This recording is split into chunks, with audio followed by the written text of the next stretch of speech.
Olá, ferrenhos, bem-vindos a mais um podcast do Damas de Ferro. Eu sou o host, né, o Rafael Zlatinski, e hoje eu queria, falar uma frase do Thomas Sowell, que a questão mais básica não consiste em saber o que é o melhor, mas sim em saber quem decidirá o que é o melhor. E hoje estou também, com a minha co-host, a Lohane Cardoso. Tudo bem, Lohane? Tudo bem, olá, ferrenhos. Hoje eu trago uma frase do Thomas Sowell também, que diz o seguinte: para muitos políticos, votos negros importam mais do que vidas negras. É por isso que eles tentam manter os negros amedrontados, raivosos e ressentidos. A harmonia racial seria desastrosa para esses políticos. Uhum.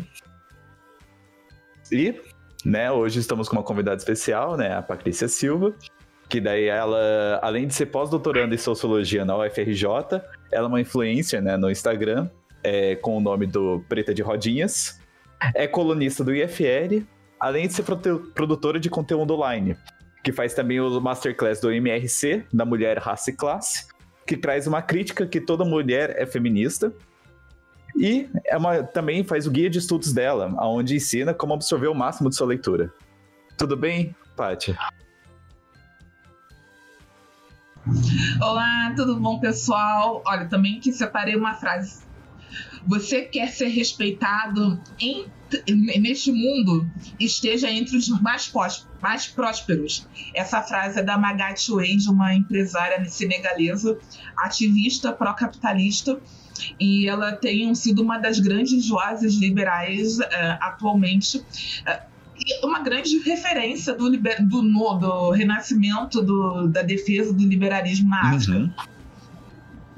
E, até uma curiosidade, Paty, aonde que você encontrou, na verdade, essa mulher, Onde que você viu que, na verdade, ela estava crescendo assim, que você achou legal a frase dela? Eu vi no Instagram, apareceu para mim no Explorar, e eu vi, assim, chamou a atenção porque ela é lindíssima, ela é linda, eles morreram, mas linda mesmo, assim. E aí eu fui procurar, falei, nossa, quem é essa mulher linda e falando essas coisas lindas, entendeu? Assim, abertamente defendendo o capitalismo, e ela explicando por que ela estava defendendo o capitalismo. Ela falou assim: olha, eu não tenho luxo de ser contrário ao capitalismo, porque o capitalismo é minha rota de saída da pobreza. Eu não posso negar o capitalismo. Eu nasci num país pobre chamado Senegal e não tenho como sair da pobreza sem o capitalismo. E eu comecei a consumir o conteúdo dela.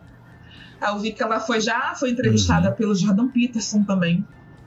Então, assim, ela é uma das vozes que estão emergindo, na África, entre os mais contemporâneos, digamos, ativistas pró-liberdade, entendeu? Então, me chamou muita atenção. E isso é bacana, eu acho bacana, porque tem uma discussão no Brasil falando que a questão da defesa do capitalismo ou das liberdades é um valor eurocêntrico, um valor da supremacia branca.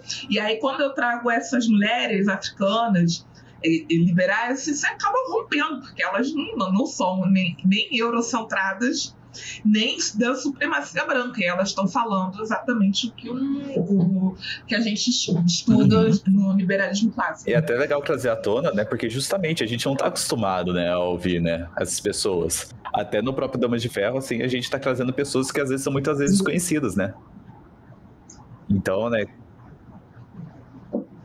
bom que elas mostram na prática como o capitalismo ele é capaz de ajudar na mobilidade social do indivíduo, Não é o que ela fala sempre, Ela diz, olha, até o momento não tem nenhum outro sistema que foi capaz de tirar milhares de pessoas da pobreza, sem matar outras milhares de pessoas. Já foi testado alguns e acabou matando um monte de gente, mas sem tirar pessoas da pobreza. Então, assim, a defesa do capitalismo não é por conta de, observação empírica. Não tem um outro sistema capaz de fazer isso em larga escala. E ainda mais acabam difamando, falando que não, o capitalismo que gerou pobreza e tudo mais, e... Não, uma loucura, né? E aí você percebe, né, Rafael, como é que tem esse olhar ideológico comprometido. Você precisa fazer um grande malabarismo para colocar tudo na conta do capitalismo, mesmo usufruindo tudo que o capitalismo produziu no Ocidente, sabe? Realmente precisa de uma sofisticada inversão de valores e um sofisticado malabarismo para fazer essa conta. Nessa busca eu encontrei alguns trabalhos também que o pessoal traz, o pessoal da esquerda, eles trazem como o capitalismo é responsável pelo genocídio negro. Qual que é a tua visão sobre essa afirmação deles? Não, eu acho que tem um equívoco. Eu não acho que seja responsável, até porque o capitalismo, vocês sabem melhor que eu, assim, surgiu no século XVIII, XIX, XVII, XVIII, e a gente já falou, teve experiência de escravidão muito antes disso. Essa escravidão humana existiu muito antes de existir o capitalismo.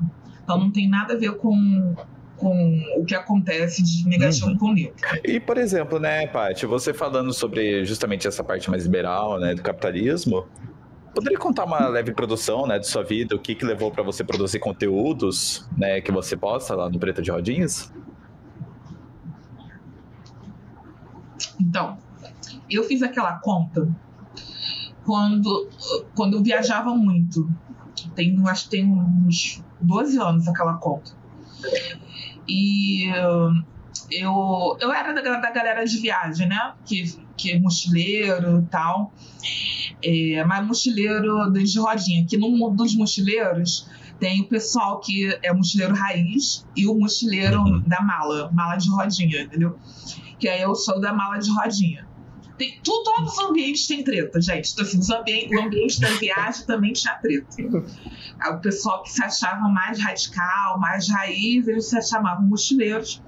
E eu, que não era nada radical, aí eu era chamada tipo de viajante, porque eu ficava em hotel, essas coisas. Pra mim não tem problema nenhum, entendeu? É pra isso que eu trabalho mesmo, pra fingir de rica por 30 dias. Na pandemia, eu não viajei, não estava viajando conforme eu viajava. Na verdade, eu já, um pouquinho antes da pandemia, eu já estava diminuindo a frequência de viagem que eu fazia. E passei a produzir conteúdo sobre os assuntos que eu estudava já há um tempo. Mas foi na pandemia que começou a intensificar. Aí, no último ano da pandemia, esse ano 2021, 21, que eu comecei a intensificar esse tipo de conteúdo no Instagram. E não mudei o meu nick, não mudei o meu arroba. Deixei lá o Preta de Rodinhas mesmo. Entendeu? Mas acabou eu fazendo uma transição de conteúdo de viagem para conteúdos mais, digamos, acadêmicos, né? E foi desse jeito. Eu comecei a compartilhar lá algumas agonias que eu tinha sobre determinados assuntos. Eu sempre olhei para o público como eu, de pessoas que não queriam se encaixar na esquerda e nem na direita. E pessoas que estavam agoniadas. E pessoas mulheres que estavam incomodadas em serem classificadas como feministas na marra. Essa era uma grande irritação minha. Então, meu foco nunca foi irritar feministas. Isso aí foi uma consequência, um efeito colateral, entendeu? Que imprevisto. Até hoje, eu vou ser bem sincera, eu nem presto atenção se feminista vai ficar irritada ou não. Não é minha preocupação quando eu faço conteúdo. Eu estou sempre olhando em pessoas que eu quero atingir. Então, assim, feminista não é a minha preocupação. E foi assim que eu comecei a construir, foi alimentando. Reparei que tem um ódio enorme na internet, que eu não sabia. No meu primeiro post que eu recebi hater, foi sobre o feminismo, a situação de raça e classe. Como o feminismo marginaliza mulheres negras e mulheres pobres. E eu falei uma coisa naquele post que todo mundo que é acadêmico e estuda gênero sabe. Não tem nada nada, assim, não tinha nada demais naquele post. Mas, tipo assim, aquele post eu tava chovendo no molhado, entendeu? Só botei lá um texto misturando a história do filme Mary Poppins, só. Mas aquilo ali, todo mundo que tá na academia e estuda feminismo sabe que é verdade. Aquilo ali não dá para escapar. Se não é um entendimento sobre aquilo ali, aquilo ali. Não é um entendimento, não é uma versão, entendeu? Mas, como olhar aquilo? Não, aquilo ali é o real. Olá, ferrinhos! Vocês sabem que nós do Damas de Ferro estamos em praticamente todas as plataformas digitais? Estamos no Spotify, YouTube, Instagram, Facebook e ainda o mais importante, nós temos nosso próprio site. Lá você encontra artigos sobre todo tipo de tema atual que envolva a liberdade ou a falta dela. Mas não perca tempo e acesse damasdeferro.com.br e nos siga nas redes sociais. @c.damasdeferro. Estamos te esperando lá. Bom episódio. Então, eu fiz o post sobre marginalização de mulheres negras e pobres no feminismo, que é uma coisa que todo mundo sabe. Todo mundo do universo acadêmico que estuda feminismo, inclusive as feministas acadêmicas, né, professoras, intelectuais, todo mundo sabe disso. Ninguém ousaria falar que não é verdade. Todo mundo sabe que é isso mesmo. Só que eu não sabia que a internet não sabia. Entendeu? Pelo que eu entendi, as feministas da internet, elas achavam que o feminismo era inclusivo, porque elas queriam, porque sim, entendeu? Não tinha uma história de exclusão sistemática de mulheres que não eram brancas nem de classe média. E eu recebi os piores tipos de comentários. Gente, o que está acontecendo? Se eu estou falando o óbvio. E nessa época eu nem botava referência ainda no texto, porque eu tinha tanta certeza que era óbvio. Mas tão certeza que era óbvio que eu nem me dei o trabalho de botar. Eu só ilustrei com um filme que eu adoro, que é Mary Poppins, entendeu? Só isso. Mas não era óbvio. Aí, essa jornada de produzir conteúdo mais acadêmicos tem ensinado umas coisas sobre pessoas, né? Mas olha, às vezes o que é óbvio para vocês não é óbvio para um monte de gente. Inclusive para um monte de gente que diz que estuda o que você está estudando. Ou diz que milita sobre aquilo que você está estudando. Isso aí foi um aprendizado que eu tive na minha primeira temporada lá no Instagram. E aí acabou crescendo a página com esse conteúdo mais acadêmico, né? mais polêmico também. Foi um espaço bom para mim. Eu sou funcionária pública há muito tempo. Como todo funcionalismo público, você acaba ficando estagnado com o tempo, né? Que é o natural da carreira. Mas eu ainda sou jovem, em termos de carreira, eu sou ainda jovem. Eu preciso fazer outras coisas. E eu acho que eu acabei percebendo um espaço dentro da internet para eu fazer essas outras coisas, sem eu precisar abandonar minha carreira fora, né? Minha carreira na universidade. E aí eu falei, cara, é isso, é exatamente o que eu estava querendo há um tempão. Uma segunda atividade em que eu pudesse exercer a minha criatividade, as minhas vontades, sem amarras institucionais, sem eu sendo uma soberana dentro do perfil, e mantendo meus vencimentos normais, assim, fora do meu trabalho, né, separando uma coisa da outra. Aí foi decolando, eu acabei pegando um convite emendando no outro. O grande convite foi na Brasil Paralelo, né, foi para o Brasil Paralelo, e aí depois foi só para cima, deu a aumentando o perfil. E pode falar. Não, pode falar. Tati, pode falar, Rafa. Qual que é a tua visão sobre o chamado racismo estrutural que a esquerda tanto bate? Eu vejo que tu traz um viés diferente no teu perfil, né? Não, olha, eu não acho que não existe racismo estrutural. Quando eu falo isso, as pessoas ficam irritadas porque elas estão achando que eu estou dizendo que racismo não existe. Eu não estou dizendo isso, eu não sou louca de dizer isso. Eu estou falando que a teoria do racismo estrutural, que foi elaborada aqui no Brasil pelo professor Silva Almeida, ela não conseguiu provar que há estrutura no racismo. É só isso que eu estou falando. Então, assim, então, para mim, até o momento, não existe racismo estrutural. Se algum outro intelectual produzir uma teoria sobre racismo estrutural em que ele consiga provar, então beleza. Então é isso, mas não tá. Até o momento, nenhum intelectual conseguiu provar que o racismo é estrutural. Começando pelo livro do Silvio, é que nem ele conseguiu definir o que ele está chamando de estrutura. E isso é básico para uma teoria. É básico, ele tinha que começar por aí. O que ele está chamando de estrutura? Pode parecer preciosismo para quem não é, né, fora do ambiente intelectual, ambiente acadêmico, mas não é preciosismo meu nem de nenhum dos críticos. Ao contrário do que as pessoas pensam, as pessoas de esquerda que não estão, né, ambientadas com esse assunto,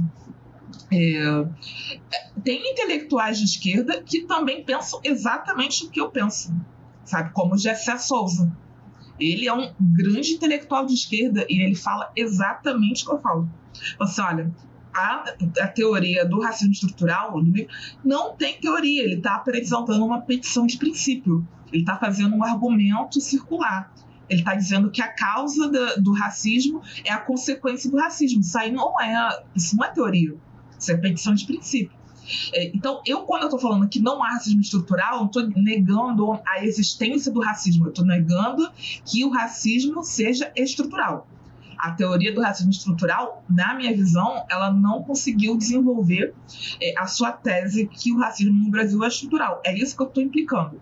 Entendeu? Eu sei que eu sou várias vezes marcada de xingamento lá de esquerda, falando, como ela não pode ver que o racismo é estrutural.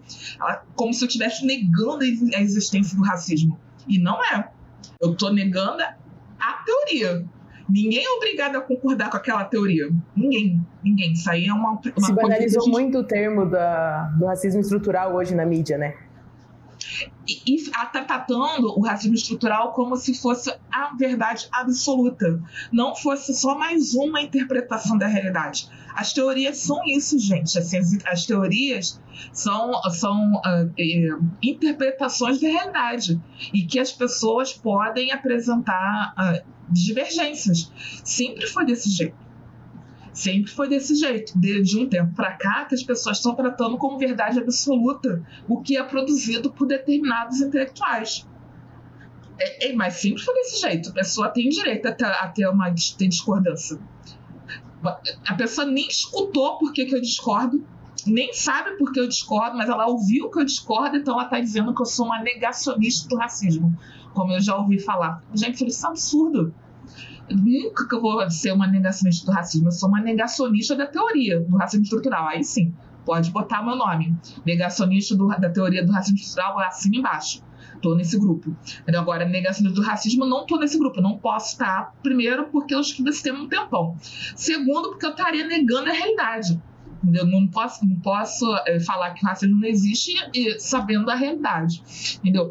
Então, eu acho extremamente problemático quando as pessoas elas tomam como verdadeiras teorias sem ao menos entenderem o que é a teoria. Eu tenho certeza, Lohane, que a maioria das pessoas que falam que há racismo estrutural não leram nem 25% do livro do Silvio Almeida.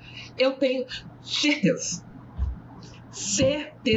Porque é um livro chato, especialmente no capítulo de economia. É um texto chato do inferno. O capítulo 1, ele é bom. Eu até uso nas minhas aulas. Eu acho ele muito bom. Agora, o capítulo que é para desenvolver a teoria do racismo estrutural, eles são horríveis, entendeu? São chatos, são cansativos, sabe? Entendeu? Demanda muito de você. Demanda porque ele esconde muita coisa nas entrelinhas e você precisa ter um treinamento para você pegar. Se você for uma pessoa destreinada academicamente, você engole muita coisa sem saber. Entendeu? Então, eu tenho certeza que a maioria não sabe a menor ideia do que ele está falando, sobre racismo estrutural. A pessoa só parece bonito. O discurso parece bonito.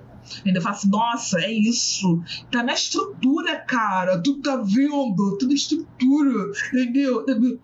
E aí fica bonito, fica, né, esquenta o coraçãozinho, e aí repete, mas a pessoa não sabe. O que eu tô fazendo uma discussão é a discussão de termos, de conceitos e teorias. Não estou fazendo uma discussão. E vou ainda mais longe, a maioria dos ativistas de internet nem sabem da existência desse autor. O pessoal só pega o termo ali na internet, em páginas de pessoas que são os influenciadores do movimento negro, e saem propagando esse termo e não conhecem nem essa teoria propriamente dita, sabe? Não conhece! É o que acontece hoje. Não conhece. E sabe o que é muito doido? Olha, quando eu fiz a análise desse livro lá no meu Instagram, eu fiz em sequência dos stories. Eu fui comentando parte por parte, tá assim, enorme. Deve ter quase perto de 100 stories lá. E eu fui extremamente educada, mas extremamente educada, sabe? Eu não tenho muito essa necessidade, não tenho nada nessa necessidade de xingar pessoas, assim. Não vai encontrar nenhum vídeo meu xingando autor, nem xingando feminista, ninguém, nada. Eu vou falar educadamente, mas eu vou criticar ainda educadamente. E ainda assim, as pessoas vieram me xingar, falando quem eu era na fila do pão para criticar o livro. Eu falei, gente, quem eu sou? Eu sou a pessoa que comprou o livro. Se eu não puder criticar o que eu paguei com o meu dinheiro, cara, então a gente melhor fechar tudo. Porque eu fui lá na Amazon, eu botei o meu cartão, eu comprei. Então, assim, antes de qualquer coisa, antes de qualificação acadêmica que eu posso ter, eu sou consumidora. Se eu não puder criticar o livro que eu paguei com o meu dinheiro, cara, assim, não precisa mais ter Mercado Livre. Entendeu? Não precisa. Porque só tem que elogiar porque eu sou preta e ele é preto, que era essa ideia, né, do ativismo. Assim, eu não posso criticar porque ele é preto e eu sou preta e as pessoas achavam que, na época, que eu não botava em titulação na minha bio, igual tá hoje. Eu não tinha botado nada de informação da minha titulação. Estava bem mais enxuta do que é hoje.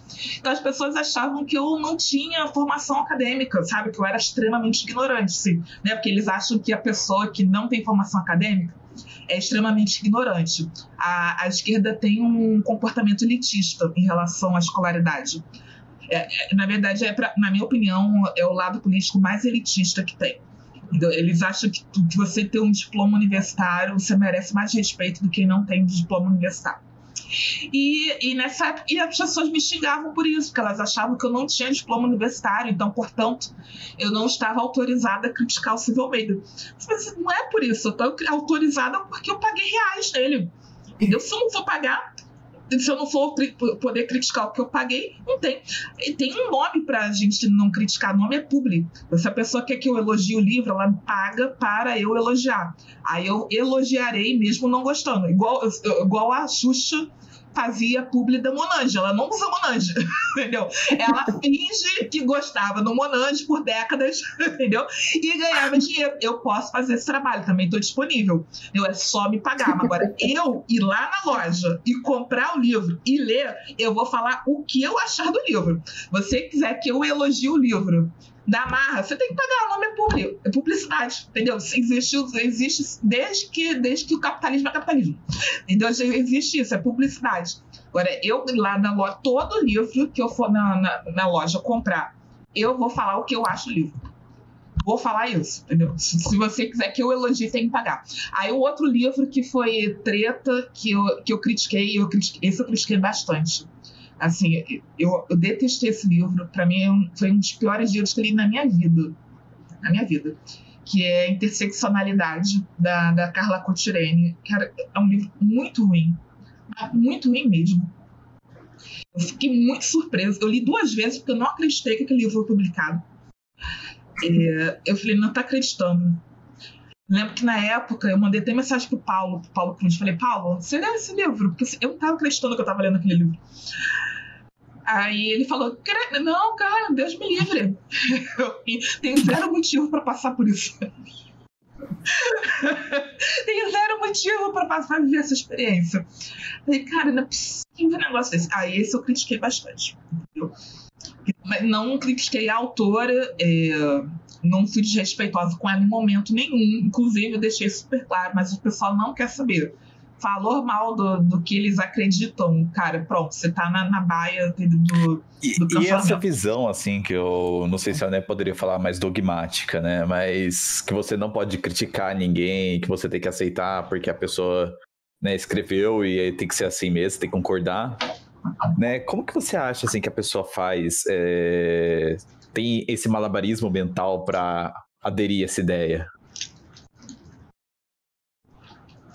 Isso é novidade, que no movimento negro nunca foi desse jeito. Se você olhar na década de 70, 60, assim, tem grandes ativistas intelectuais negros que discordavam entre si.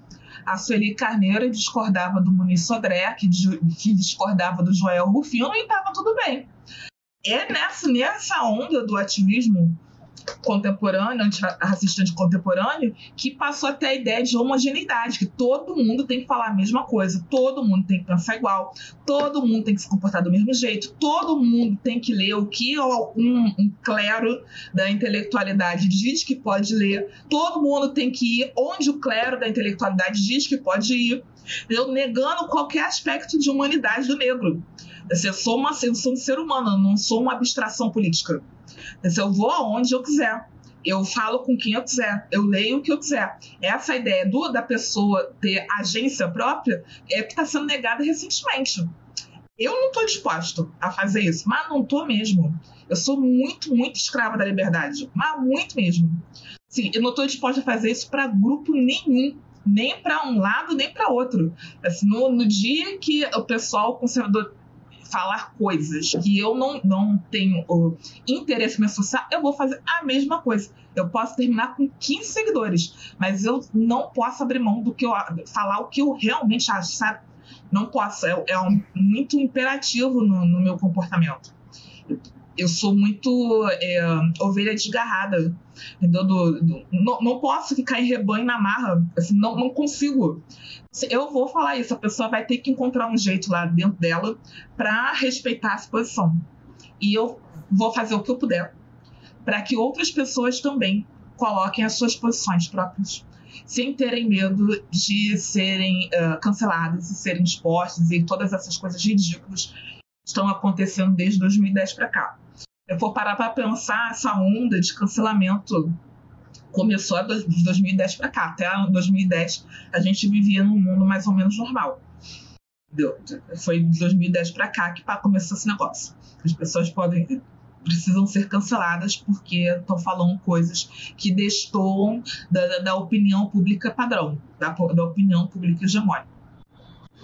Paty, você acha que o movimento negro contemporâneo hoje, ele padronizou o negro em si? Seus costumes, forma de falar, se portar e agir, e até mesmo a forma de pensar, né? Eles criaram uma espécie de padrão. E você acha que quando a pessoa foge desse padrão, ela sofre aquele cancelamento, né? Parece que o movimento negro, ele é seletivo.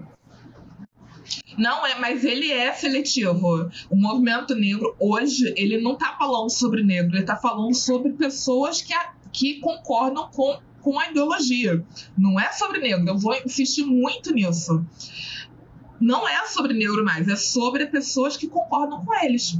Quando a gente se escapa do padrão que eles estabeleceram, esqueceram de combinar com todos os negros. Eles falaram, que maravilha, vamos criar um perfil aqui e todos os negros vão aderir compulsoriamente, mas eles esqueceram de combinar com a gente. E todo mundo que escapa desse padrão, a pessoa é alvejada, sem a menor cerimônia. Isso que me chama muita atenção é a falta de cerimônia que a ativista antirracista ataca negro que não tem a visão que eles compartilham. É como se a gente fosse o mais alto supremacista racista branco. Entendeu? A gente virou só porque nós não correspondemos àquela cartilha, àquela agenda que eles decidiram que deve ser a agenda de todo negro. Eles decidiram de maneira absoluta, como monarcas, e todo mundo tem que cumprir. Só que, graças a Deus, a realidade existe. E a realidade está sempre aí para tombar todos os discursos. acabou que essa ideia de homogeneizar o negro, ele torna o negro como se fosse um fetiche, entendeu? Porque ele tem que cumprir determinados requisitos para ser negro. É como se ser negro não bastasse em si. É como se para eu ser negra eu tenho que falar determinadas coisas. E na minha visão, ser negra é mais um traço da minha identidade. Assim como é um traço da minha identidade ser católica.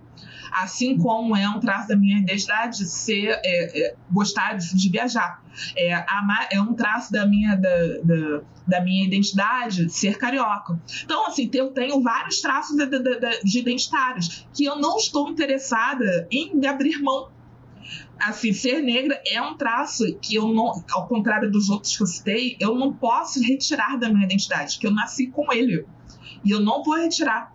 Não está condicionado ao meu discurso. Ele é imperativo à minha existência.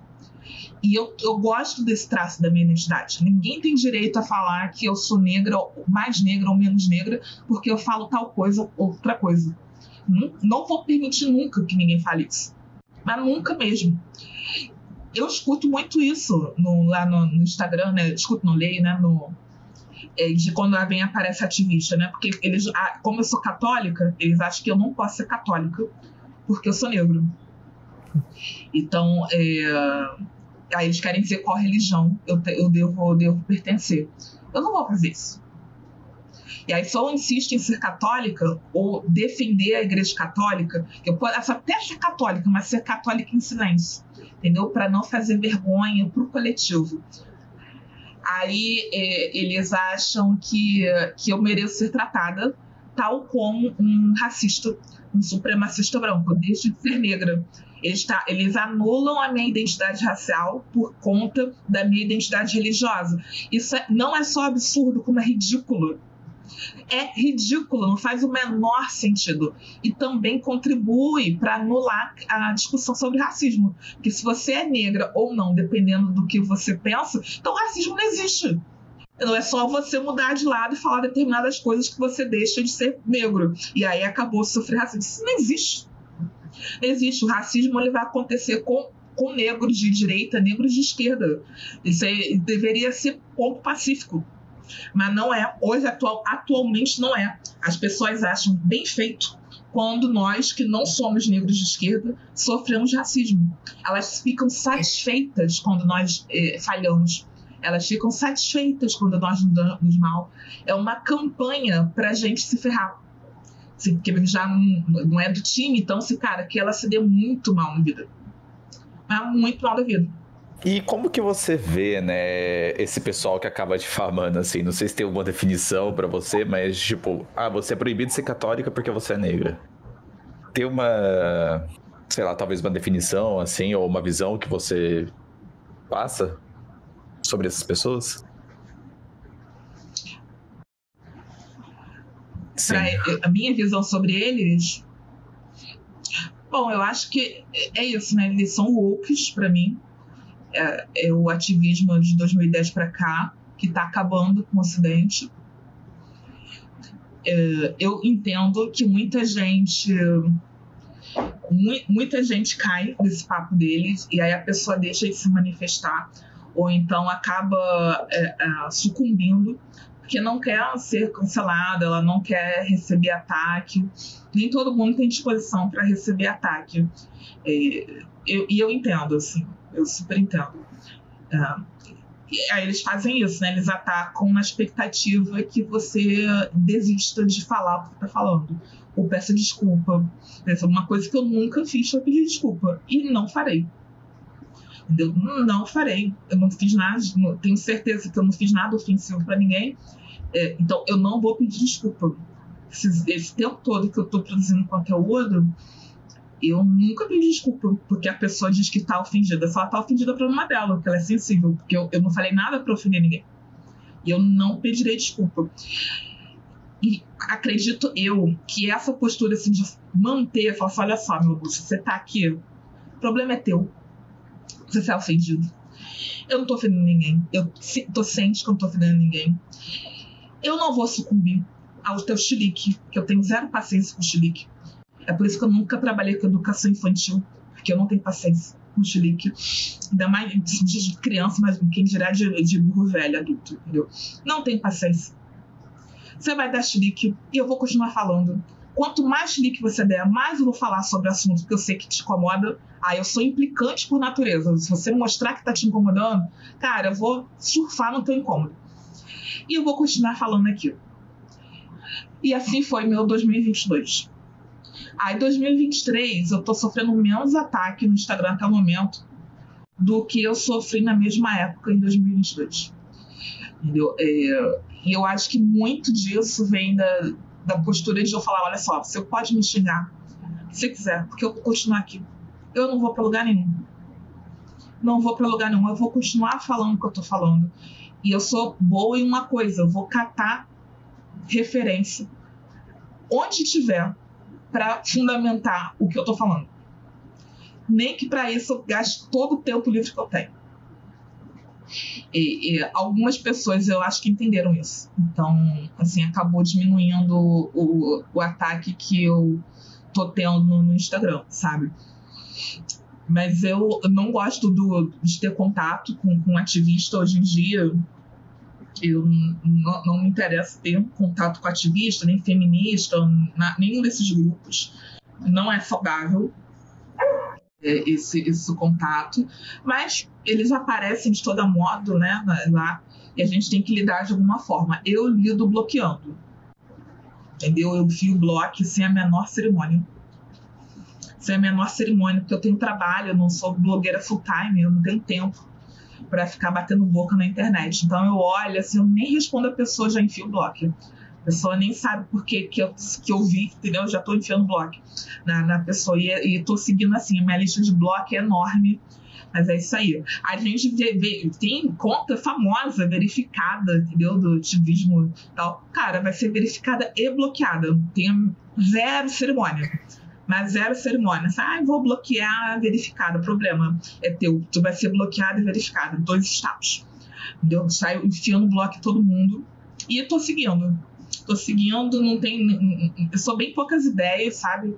Assim, não tem menor dor de cabeça. Falo assim, mesmo? Então tá bom, peraí. Vou lá e enfio bloco. Paty, a gente percebe que hoje em dia os jovens negros eles estão sendo cooptados facilmente pelo movimento negro esquerdista. Na tua visão, quais são os fatores que levam a isso, a essa grande aceitação dos jovens? Falta de vontade de ir atrás, de aprender, ou a necessidade de aceitação? Eu acho que a necessidade de aceitação aparece muito e também uma fragilidade que é uma marca dessa geração. Sabe? As pessoas estão muito mais frágeis, as pessoas estão reagindo a questões controversas do mundo com fragilidade. Eu comentei sobre isso em algum podcast que eu fui, que quando eu fui criada eu nasci nos anos 80, no final dos anos 80. E eu fui criada nos anos 90. Então, assim, nos anos 90, né, o Brasil era diferente, né? O Brasil não era cafona como é hoje. Então, assim, as pessoas ensinavam a reagir. Os meus pais ensinavam a reagir.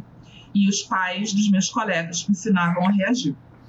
Hoje em dia, essa ideia de reação, ela é cancelável. E as pessoas estão aprendendo a se vitimizar em vez de reagir.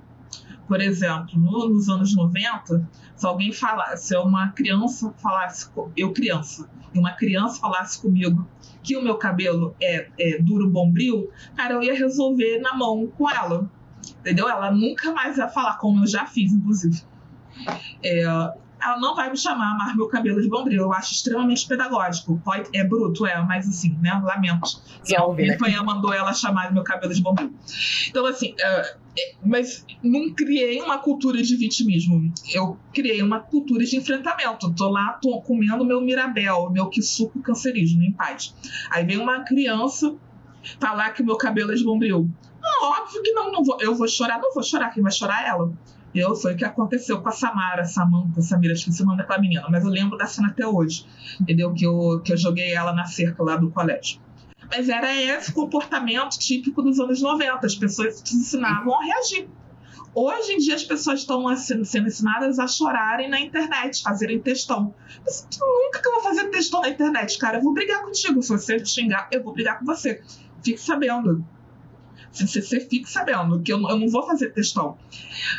Aí, essa fragilidade que está sendo incentivada na juventude em geral, ela consegue fazer com que o jovem negro fique mais cooptado a participar do movimento atual. Porque é como se o movimento atual valorizasse a posição de vítima da pessoa. E aí ela se torna uma vitimista perpétua. Entendeu? Não estou negando a existência da vítima. Existem as vítimas. De fato, existem as vítimas. Mas ninguém pode ser vítima o tempo inteiro. Não é possível construir uma autoestima, uma autodeterminação na vida se você se entende como vítima o tempo todo.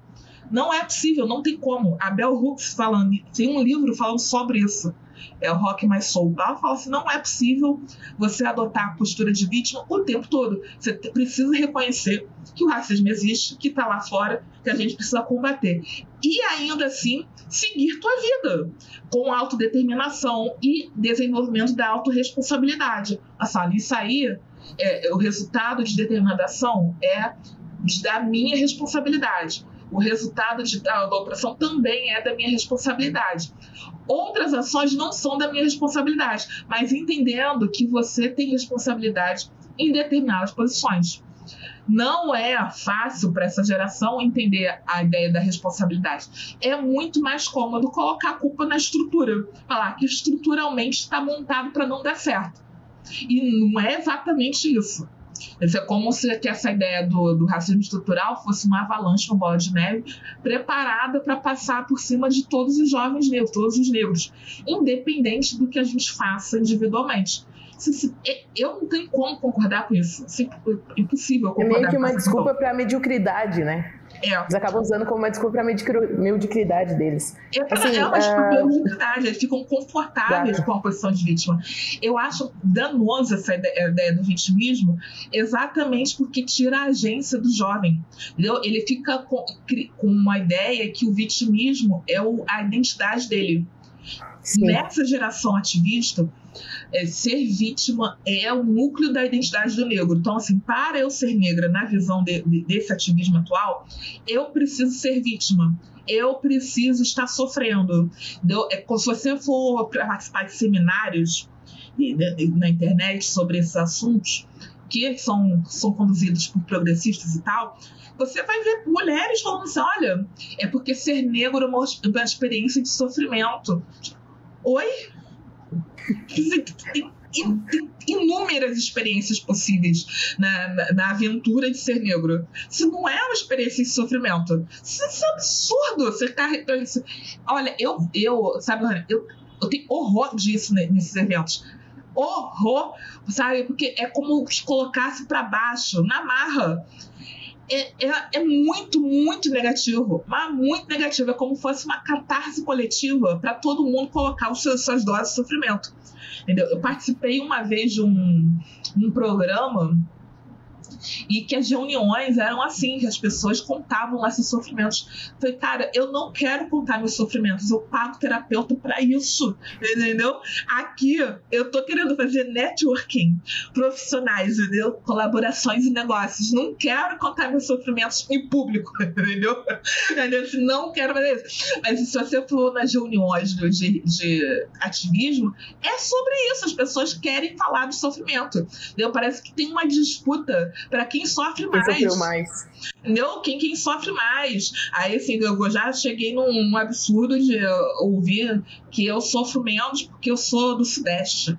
E a moça era do Nordeste. Entendeu? Porque ela é mulher negra, eu sou mulher negra, mas aí no desempate eu sofro menos. Entendeu? Porque eu sou do Sudeste e ela é do Nordeste. Entendeu? Aí, assim, pela primeira vez na vida, eu fiquei como opressora. Foi diferente da experiência. Paty, percebe-se que ao mesmo tempo que o discurso do movimento negro é de empoderamento, fortalecimento dos negros, né? Mas ao mesmo tempo a esquerda ela tenta colocar, como você falou, os negros numa posição de vulnerabilidade para manter eles dependentes desse movimento, dependentes dessa proteção, né? É isso mesmo. Não, é dependente, é como se fosse uma infantilização do negro. É como se o negro não fosse capaz de perceber o que é melhor para ele, sozinho. É como se ele precisasse ter um padrinho o tempo todo, como se a gente não fosse capaz de avaliar as nossas decisões por nós mesmos. Por exemplo, quando eu falo que eu não sou feminista, é porque eu não entendi o feminismo. Então, assim, alguém tem que me explicar. Isso era assim, chovia no começo, sabe, lá do Instagram. Mas chovia, assim, meninas jovenzinhas, 19 anos, deu falando que eu tinha que estudar. Aí eu ficava olhando assim, eu pensando, cara, onde essas meninas estudam? Entendeu? Com 19 anos, que elas estão me mandando estudar, sabe? Assim, que elas estão lendo, que elas se alimentam. Aprenderam no vídeo da Kéfera, né? Como... Entendeu? Assim, gente, o que aconteceu? O que essas meninas acham que eu tenho que estudar? E elas estão com conhecimento suficiente, entendeu? Com 19 anos, 20 anos. Fala, minha filha, tu coloca a sandália da humildade, cara. Tu se liga, tu não sabe porra nenhuma. Ainda que você tenha lido, você não sabe porra nenhuma, mesmo tendo lido. O que eu acho que a maioria delas não leram nada, elas só repetem frases de efeito. Entendeu? Mas ainda que elas tivessem lido, elas não sabem, não tem como uma pessoa de 20 e poucos anos ter um conhecimento sobre um assunto, ela não está solidificada ainda. Tá? Jovem não tem, ela tá faltando maturação. A maturação vem de formas, diferentes formas. Experiência. Segundo, 2, porrada. Entendeu? Quando você vai levar tanta porrada que você vai aprender. Essa pessoa de 20 e poucos anos, ela não tomou porrada ainda, ela não tem ideia. Ela precisa tomar porrada. Eu sinto que eu tô mais madura intelectualmente agora que eu tô sentindo isso. Agora que eu estou assim, me sentindo gente dentro do mundo acadêmico, entendeu? Eu falo assim, caraca, tô me sentindo assim adulta, entendeu? Agora, tipo, 8 anos depois do terminar o doutorado, entendeu? Sim, quando eu tiver 20, você não tem condição de saber, você não tem, se essa é uma coisa verdade, você não tem como você saber. Você tá muito novo, você não apanhou ainda, você não foi testado, você não foi criticado por gente que sabe muito, entendeu? Você não viveu muito, então você não tem como saber.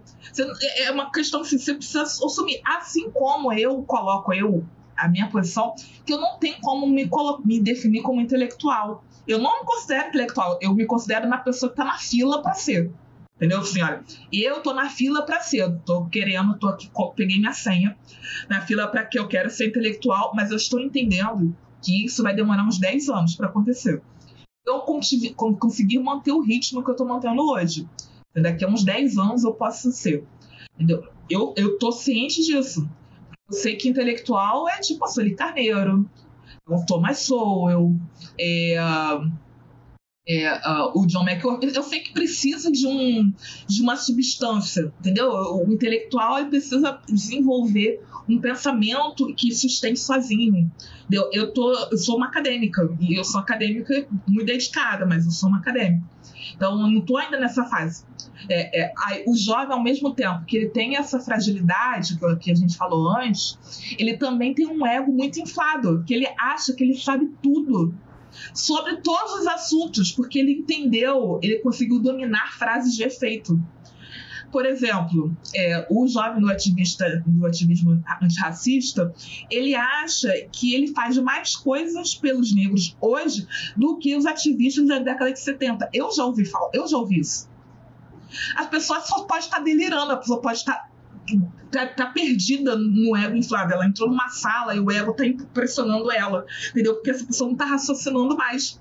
A pessoa está achando que ela está fazendo mais porque ela tuita todo dia lá coisas bem choronas, mais do que as pessoas que estavam na década de 70 militando com problemas reais sobre negro. A pessoa realmente acha isso. Ela acha isso, já ouvi falar. Eu já ouvi pessoas falando isso, jovens falando isso, que na década, os ativistas da década de 70, eles não têm tanto valor quanto de hoje. Cara, isso é um surto. entendeu? Isso é um surto coletivo, um grande delírio. Uma certa prepotência, né? Não, é prepotência, é um surto mesmo, cara, isso não existe. Primeiro, é prepotência porque a pessoa se acha muito, e é surto porque a pessoa nem se deu o trabalho de ver a história. Como é que a pessoa pode considerar que a gente tá pior hoje do que na década de 70? Você tá maluco, meu filho? Você tá doido? Porque a pessoa lacra mais na internet, ela acha que ela luta mais. Você não faz nada por ninguém, você só enche o saco. Entendeu? Você só enche o saco. Entendeu? Então, o jovem ele fica transitando nesses dois polos, entre a fragilidade e o ego inflado. Entendeu? E por conta desses pontos, eu acho que eles ficam mais suscetíveis a aderirem a movimentos identitários, porque lá eles vão ser acolhidos independente de crítica. A questão do sofrimento, da ofensa, é super acolhido, é super acomodado. Entendeu? Uma coisa que eu lia muito no começo, assim, essa ideia, esse texto não me acolheu. Assim, a crítica que eles faziam ao meu post era, não me sinto acolhida com esse texto. Eu ficava lendo, eu relendo, eu ficava assim, tipo, o que eu tenho que acolher? Você acha que eu sofro bem? Entendeu? Pra acolher, entendeu? Eu não sofro bem pra acolher jovem, sabe? Eu juro, gente, olha, eu ficava lendo, falando assim, cara, o que eu tenho a ver com isso? Se você não tá se sentindo acolhida, esse tipo de problema teu, eu tô aqui pra te acolher. É como se a pessoa, né, o povo entrou num surto coletivo de personalidade escriônica, né?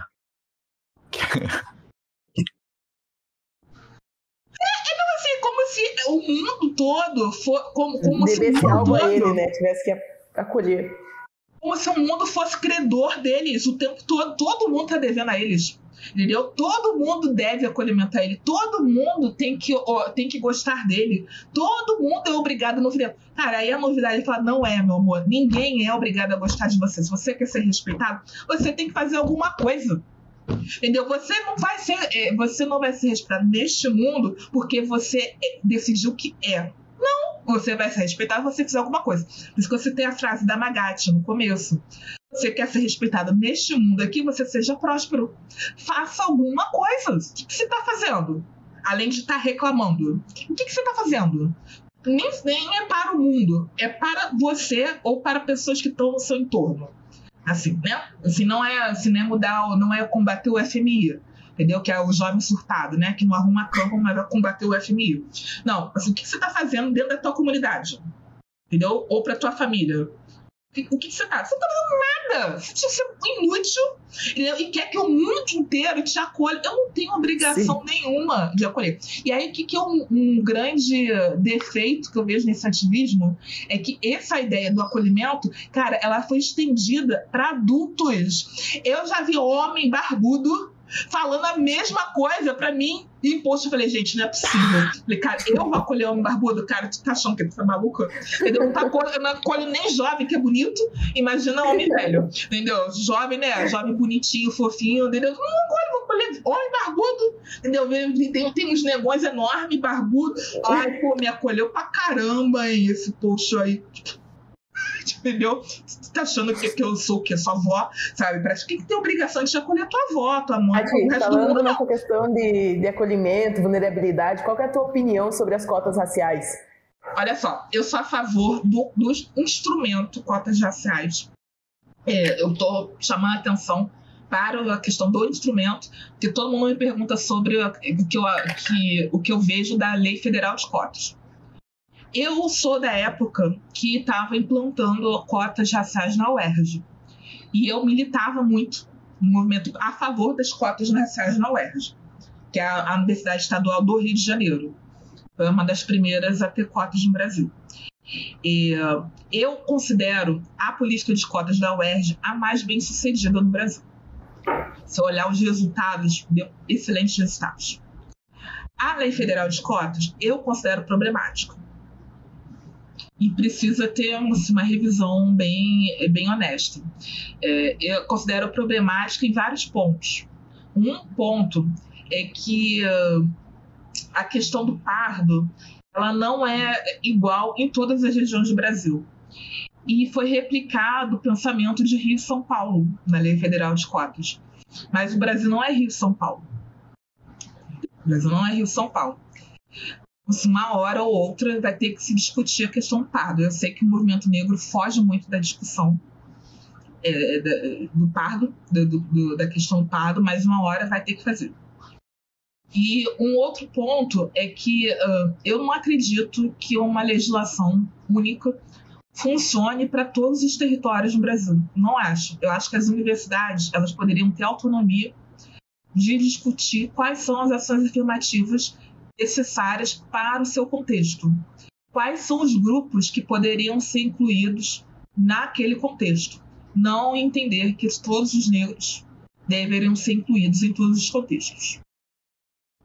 Por exemplo, tinha uma universidade no Mato Grosso, se não me engano, Mato Grosso do Sul, Mato Grosso, agora eu não me lembro, que tinha uma ação afirmativa voltada para mulheres casadas com militares.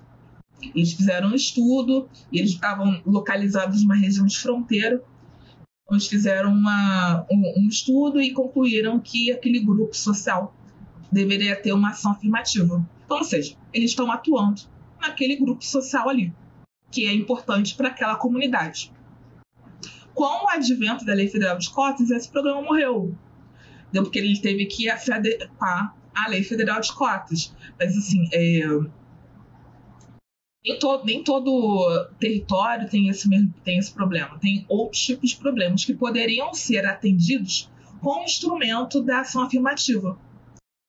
O que é problemático atualmente, ao meu ver, é que quem está na frente do movimento da intelectualidade não quer discutir mais esse assunto, quer botar como a cota fosse para sempre. E eu me lembro perfeitamente, na época lá da UERJ, na época que produzia discussão a favor e contra, né? Não hoje que abafa produção acadêmica contra, que a ideia da cota não é para sempre, não é para ficar para sempre, era para ficar por um determinado período de tempo. Hoje, você for pegar os discursos, até o discurso de ministros, né, de Estado, como o Silvio Almeida e a Aniele Franco, é como se eles quisessem que as cotas ficassem para sempre. Ela mesma, a Aniele, falou nos primeiros dias de governo que o ministério que ela chefia vai conduzir uma avaliação da Lei Federal de Cotas, mas ela já era a favor da sua ampliação. Aí até eu comentei lá, falei, antes do estudo sair, antes do diagnóstico, você já está sendo favorável à ampliação? Como é que você vai ampliar uma coisa que você ainda nem avaliou? Então, tem esse problema, mas eu sou favorável ao instrumento, desde que ele tenha uma validade por um tempo, que era a função. Se você for pegar os textos da década de 2000, nenhum está falando que é para sempre. Nenhum, nem no ministro Joaquim Barbosa, ninguém falava que era para sempre. Ninguém. E essa coisa de ser para sempre, como se fosse uma dívida que tem que ser reparada para sempre, é tipo novidade. Entendeu? Ninguém está falando que é para sempre. E, por exemplo, né, voltando mais para essa questão que estava falando sobre a cultura, né, do vitimismo, do cancelamento, e como que você acaba se posicionando, Paty, como que você vê, assim, às vezes na própria universidade, como você dá aula, né, alguém já chegou a ver seu conteúdo no Instagram e reclamar sobre isso? Então, eu não dou aula na universidade, eu sou técnico na UFRJ. O meu cargo é pedagoga, eu trabalho na área de extensão, então não dou aula. Eu dou aula quando eu faço curso de extensão, né? Quando eu promovo curso de extensão, mas eu não sou professora de carreira, eu sou da carreira de técnico de nível superior. E todo mundo lá segue, assim, a maior parte me segue no Instagram. Ninguém nunca falou nada comigo, mas eu sei que as pessoas não gostam, não concordam, mas ninguém da minha unidade. Eu sou lotada no Instituto de Filosofia e Ciências Sociais. Então, ou seja, eu estou bem no meio, entendeu? Assim, bem no meio assim, do vucu-vucu. Ninguém nunca falou uma vírgula. A minha teoria para isso é que eu tô há muito tempo na UFRJ. Eu vou fazer 15 anos no UFRJ. Então, assim, eu tenho uma história lá. Isso aí não dá pra você jogar a história porque a pessoa tá falando coisas que ela não concorda na internet. Esse é um ponto. Segundo ponto é que eu escrevo coisas na internet com fundamentação teórica. E isso, bem ou mal, as pessoas respeitam no ambiente que eu tô. Se não tô falando coisas, assim, fontes da minha cabeça, vozes da minha cabeça, não. Eu tô mostrando uma visão com base em literatura que eles mesmos leem. Então, assim, eu tenho respeito de alguns professores lá que me seguem e gostam. Entendeu? Pessoas já acompanham e falam. Eu sei que muita gente acompanha, não comenta, mas gosta, porque tá bem cansado dessa vibe do cancelamento.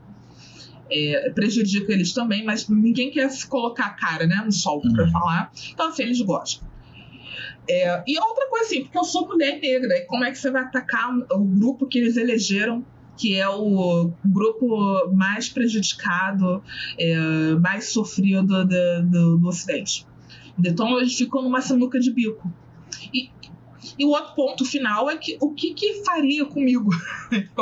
Na hipótese que eu se fosse atacada, assim, o que vai fazer comigo? Porque eu sou servidora de carreira. Gostando eles ou não, eu tenho direitos previstos em legislação. Eu não sou... como é que fala?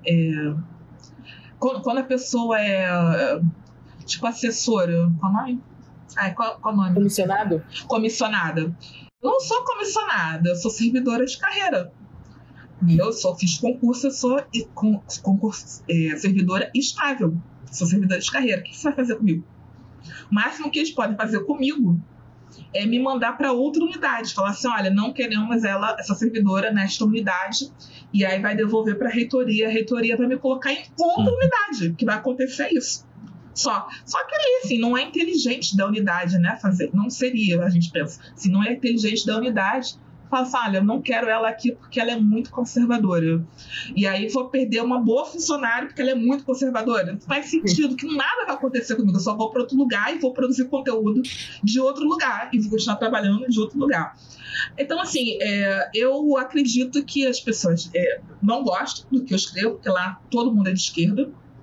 Onde eu trabalho, todo mundo assim, PSOL, entendeu? PSOL, PCB, PCdoB, PT já é, tipo, PT lá é bem direito, entendeu? Quase, assim, entendeu? Direito. E as pessoas não gostam, mas não tem muito o que fazer, entendeu? Não tem assim, o que fazer, né? De perseguir, vai me perseguir como? Você vai me perseguir, eu vou te processar. Então as pessoas estão cientes que eu vou processar todo mundo. Uma outra coisa também, eu tenho boas relações com todo mundo, sempre tive. Sempre fui muito agradável com todo mundo, não falo nada sobre política no meu trabalho, não fico entrando em discussão, eu vou lá, faço o que eu tenho que fazer no meu trabalho, sou paga e vou embora. É só isso que eu faço. Tenho boas relações com todo mundo. Todo mundo. Tem um professor lá que eu gosto muito, que é o Michel German. E ele é um grande crítico do bolsonarismo, assim, enorme. E a gente se dá super bem. A gente se trata de maneira... Cara, e ele sabe das minhas posições. Ele me acompanha nas redes sociais. E a gente se dá super bem. Super bem. Entendeu? E eu acho que a gente se dá bem porque ele vê que eu tenho... que eu faço leitura, sabe? Eu acho, né? Que é por isso. Assim, que... Você fundamenta as suas posições, né? Isso, tá? Eu tô fundamentada, assim, eu tenho informação. Quando eu falei para ele que eu fui convidada a escrever o livro, ele falou, olha, se você precisar de alguma coisa, fala comigo, eu te ajudo. Porque ele estava terminando de escrever o livro dele. Ele falou, olha, se falar alguma coisa, fala comigo, eu te ajudo. Então, assim... o pessoal que estuda, eles conseguem pelo menos entender o que eu tô posicionando. Eles sabem que eu também estudo. Agora, as galera que não estuda, que aí já não é muito da universidade, né? O pessoal mais da ativismo, eles passam por cima, entendeu? Mas aí também, pessoal, eu acredito que se eu fosse professora, aí realmente eu ia ser bem perseguida, sabe? Aí eu não ia ser poupada. Por quê? Porque professor, ele tem uma posição de prestígio dentro da comunidade acadêmica e tem uma posição de... ele é ligado a um departamento específico, ele faz concurso para aquele departamento, ele é funcionário daquele departamento. Eu sou funcionária da universidade, então eu posso ir para qualquer canto. Ele não, o professor, ele não vai para qualquer canto. Então ele faz o concurso, ele vai morrer naquele departamento com aquelas pessoas por 40 anos, entendeu? Gostando ou não, ele não tem saído.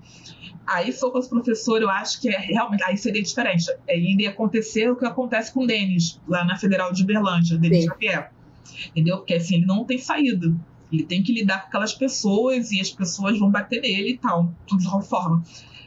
Comigo, se as pessoas fizessem o que ele faz comigo, eu posso reclamar, sei lá, assédio e ir para outro canto. E aí, se a unidade vai perder. Enfim, tem toda uma dinâmica institucional própria que eu acho que acaba involuntariamente me protegendo desse tipo de coisa, né? E também, óbvio, né, tem o meu posicionamento pessoal, que sim, eu não sou muito de criar treta em de trabalho, especialmente sobre assuntos de política, não mesmo. Eu só vou lá, faço meu trabalho e eu sou paga e vou cuidar da minha vida, entendeu? Basicamente isso. Paty, passando um pouco para esse teu lado conservador, eu queria que você falasse um pouco sobre a sua visão de como o movimento pró-aborto ele é racista. Eu vi algo assim no seu perfil por cima, eu queria que você explicasse um pouco sobre isso. Ah, sim, eu fui xingada recentemente por isso, eu fui xingada no Twitter. No dia 8 de março, eu fui xingada porque eu falei que aborto é racismo, né? Que foi o tema da minha palestra lá na Assembleia de Santa Catarina. É muito engraçado, as pessoas me xingando no Twitter. Eu achei que parecia que eu sou uma pessoa importante, sabe? Falei, caramba, eu tô valendo xingamento no Twitter, que maneiro. Bom, olha só, eu peguei essa frase do aborto é racismo de um discurso da Dolores Grier. Ela foi uma ativista pró-racista, pró-vida americana, ela era católica e tinha mestrado em serviço social. Ela foi uma grande ativista pró-vida e no discurso ela abre com essa frase, aborto é racismo. Por que ela abre com essa frase? Porque tem todo um histórico da política de controle de natalidade dedicado a atingir comunidades negras. E desde que o aborto foi legalizado lá nos Estados Unidos, são os bebês negros que são mais abortados. Desde 73, que é o ano que aconteceu a legalização, 20 milhões de bebês negros foram abortados. 20 milhões de bebês negros. Quando a Margaret Sanger desenvolveu a política de controle de natalidade, lá no início do século XX, e abriu a Planned Parenthood, ela estava focando em comunidades de minorias étnicas. E a intenção dela com o controle de natalidade não é necessariamente a saúde da mulher, a saúde sexual da mulher, a autonomia do corpo da mulher, como se fala hoje. Não, a intenção dela era diminuir os nascimentos de pessoas consideradas incapazes. Ela tinha uma filiação eugenista. Diminuir o nascimento de pessoas incapazes. Aí todas as pessoas incapazes eram pessoas negras, pessoas pobres, pessoas latinas. Todos os grupos não brancos e pobres eram considerados grupos incapazes. Associado à política do aborto, também tem a política de esterilização compulsória, que atingiu os mesmos grupos e também foi apoiada pela Margaret Sanger. Então, quando eu estou falando assim, do aborto é racismo, eu me apoio na fala, né, da Dolores Grier, no fato que são os bebês negros que mais morrem, né, e também no fato que o movimento pró-aborto ele utiliza as mulheres negras para justificar a necessidade de legalização do aborto. E ele fala assim, olha, a legalização do aborto é necessária porque as mulheres negras são as que mais morrem nos abortos clandestinos. Só que aí a gente for olhar no mar assim, olha, são os bebês negros, que são os que mais morrem nos abortos. Então, se você está considerando que ser contra o aborto é racista porque mulheres negras morrem no aborto clandestino, eu também posso considerar que aborto é racista porque bebês negros morrem. Eles não consideram o efeito da diminuição da população negra através de clínicas de aborto.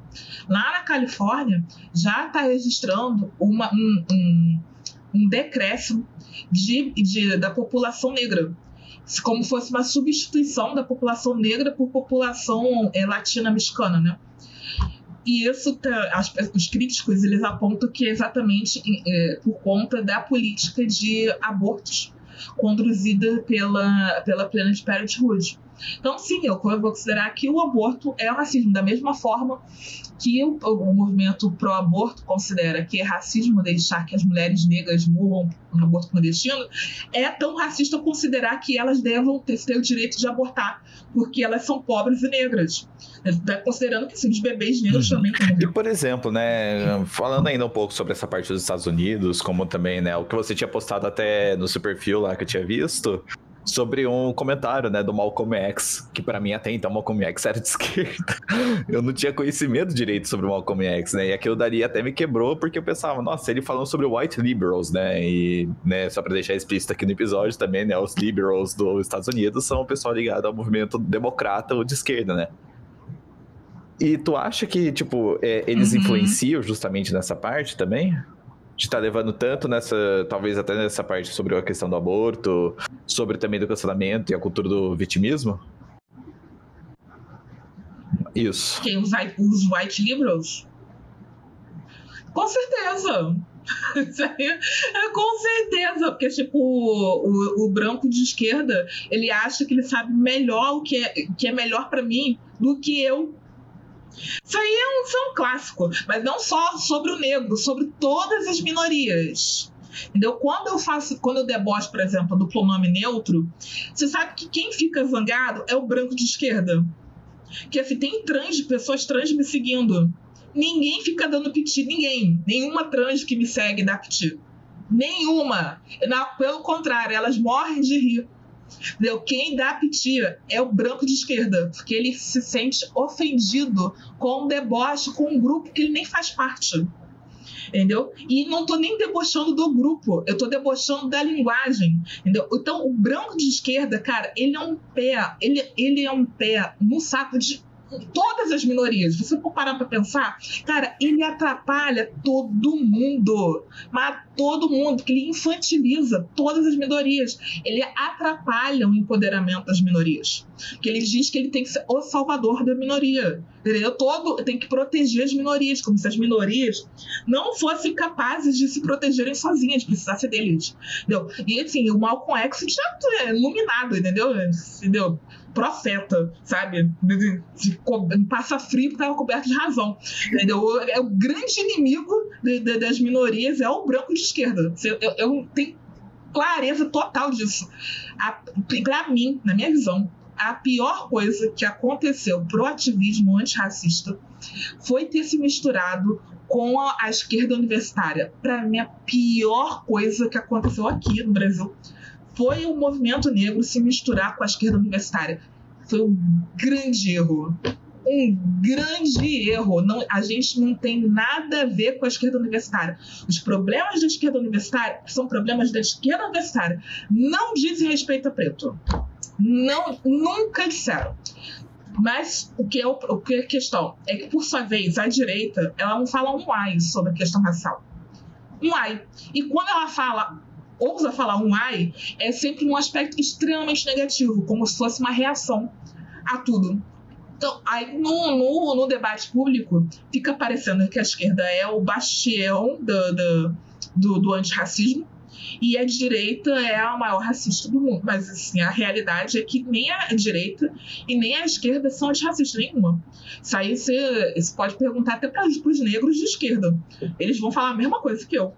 Tem vários amigos de esquerda negros, eles falam assim, não, realmente a esquerda não é antirracista. Ela nunca foi e ela não é antirracista. Só que eles acham que é na esquerda que é possível desenvolver um antirracismo. Como se eles fossem batalhar para dentro da esquerda desenvolver política antirracista, já que não é possível desenvolver na direita, já que a direita não trata aqui no Brasil desse assunto. Mas eles não acham que a esquerda é antirracista. Não, eles não acham. Isso aí é um delírio do branco de esquerda. O branco de esquerda, ele acha que ele é o mega antirracista. Pátria, né? Entendeu? Antifascista. Não é. Ele não é. Isso aí é claro. A Sueli Carneiro, lá na década de 80, eu acho, final, ela subiu no palco do PT, no comício do PT, pegou o microfone e falou isso. Ela falou que a esquerda não é antirracista. Entendeu? Ela falou isso. Falou assim, não é antirracista. Tanto que tem uma frase super conhecida dela, né? Que é: entre direita e esquerda eu sou preta.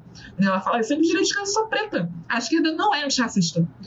A esquerda passou, na verdade, a trabalhar essa questão racial de uma maneira bem porca muito recentemente. Na época que eu militava pelas cotas raciais na UERJ, a intelectualidade beautiful people, né, essa galera cheirosa, era contra cotas. Tudo contra cotas. Caetano Veloso, Lilia Schwartz, tudo contra cotas. Tudo contra cotas. Todo mundo contra cotas. Quem era a favor de cotas lá em 2001, 2002, eram os estudantes negros e os professores de pré-vestibular comunitário. Eles eram a favor de cotas. Eu posso falar com certeza isso, porque eu estava vendo. Eu estava aqui no Rio e eu estava vendo.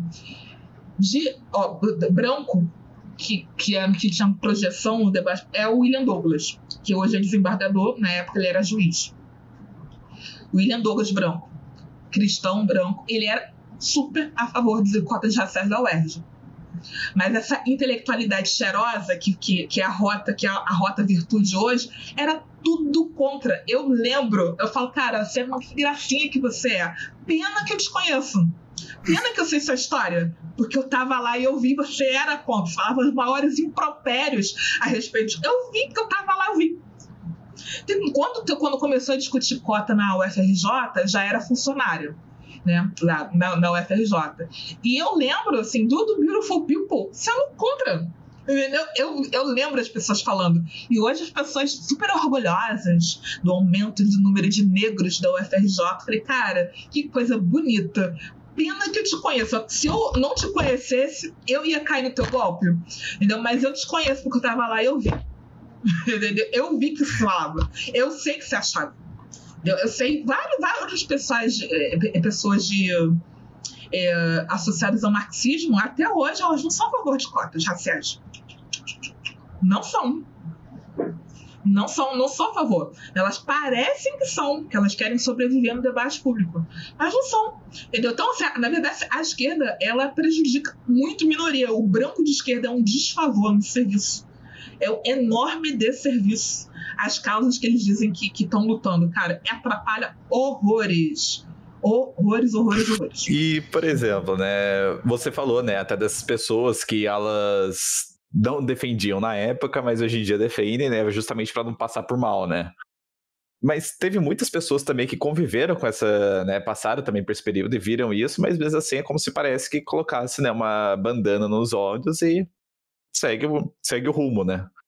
Ignoram que, por exemplo, né, como você disse, né, o Caetano Veloso sendo contra essa parte de cotas, né? Eu não sei, né? Eu tinha 3 anos de idade na época, então... Não, mas o pessoa ignora porque ela quer, porque é só botar na internet signatários contra cotas, 2001, 2003, eu acho. 2003, acho. E acho que o primeiro nome é Caetano Veloso. Uhum. Tá no signatário. Você vai olhar e vai ficar muito surpreso quem assinou quem esse manifesto. Entendeu? A UFRJ que eu trabalho, a unidade que eu trabalho, era um grande polo contra cotas no Brasil. Grande, da intelectualidade mesmo. Entendeu? Contra cotas no Brasil. Hoje em dia, se as pessoas se comportam como se elas fossem sempre a favor, entendeu? Nós sempre achamos sempre importante. Não foi. não foi. Onde eu trabalho hoje não era a favor de cotas, era contra, muito contra. Tinha laboratórios de pesquisa com intelectuais que hoje em dia eu considero que faz muita falta no debate público. Eu queria muito que eles voltassem à cena, porque assim, são pessoas de muita qualidade.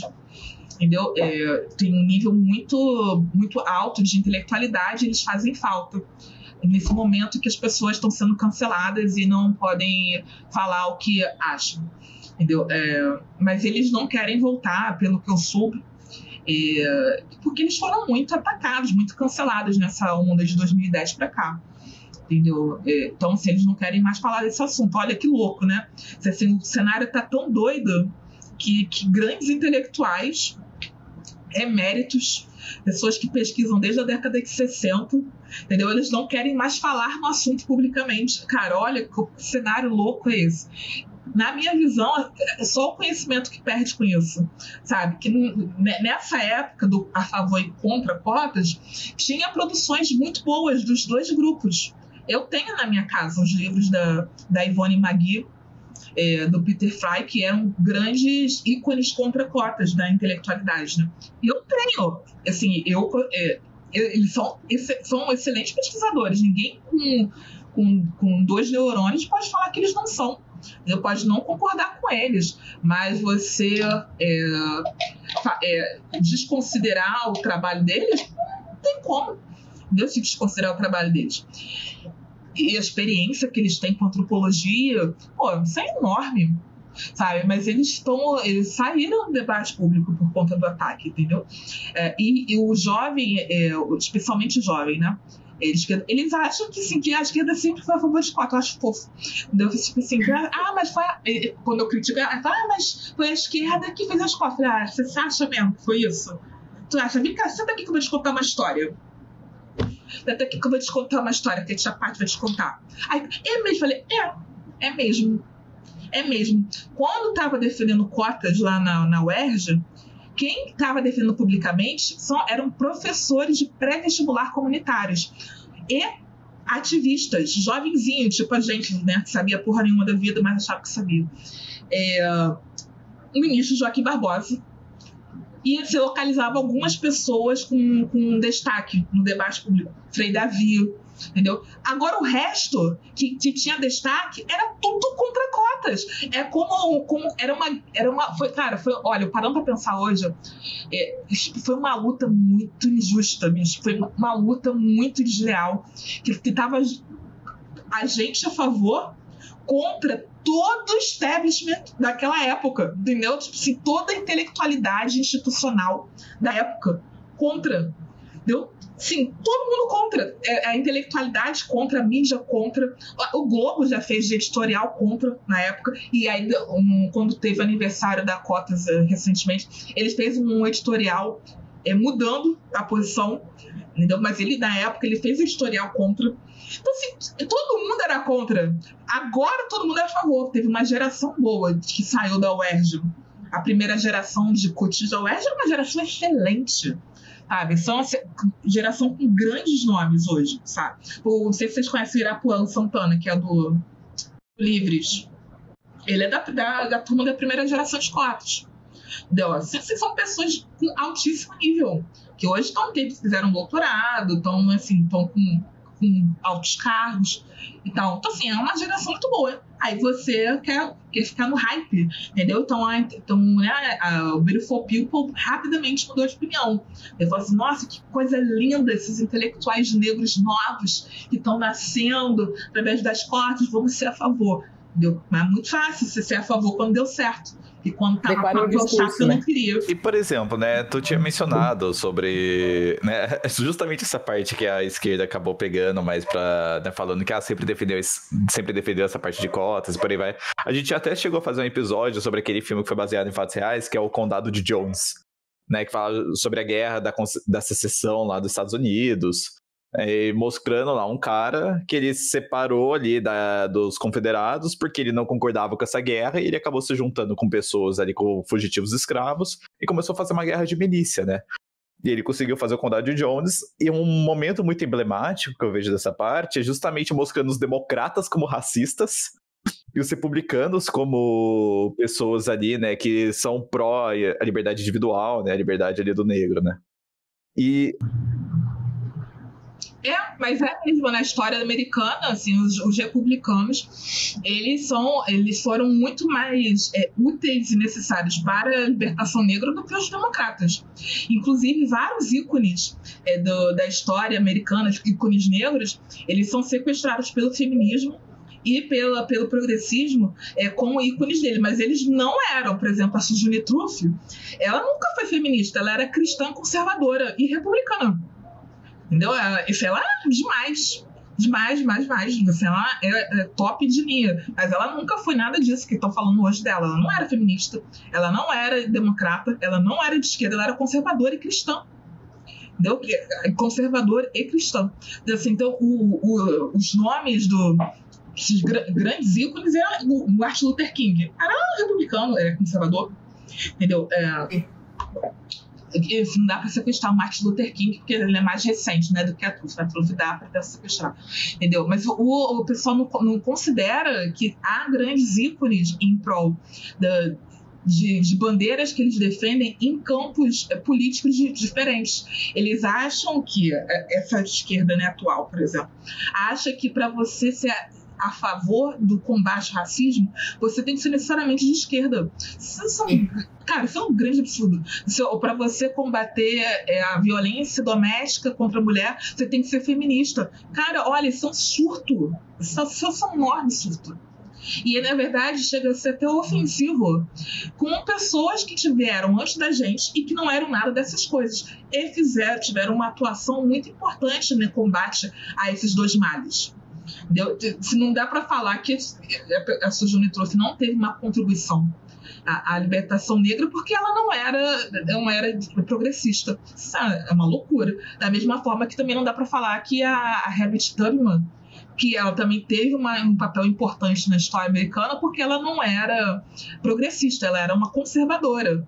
E os republicanos morrem de orgulho da Harriet Tubman, entendeu? Ela foi uma abolicionista negra e que ela ajudou outros escravos a fugirem, a escaparem. E ela usava uma arma, entendeu? Para proteger os escravos na travessia do sul para o norte.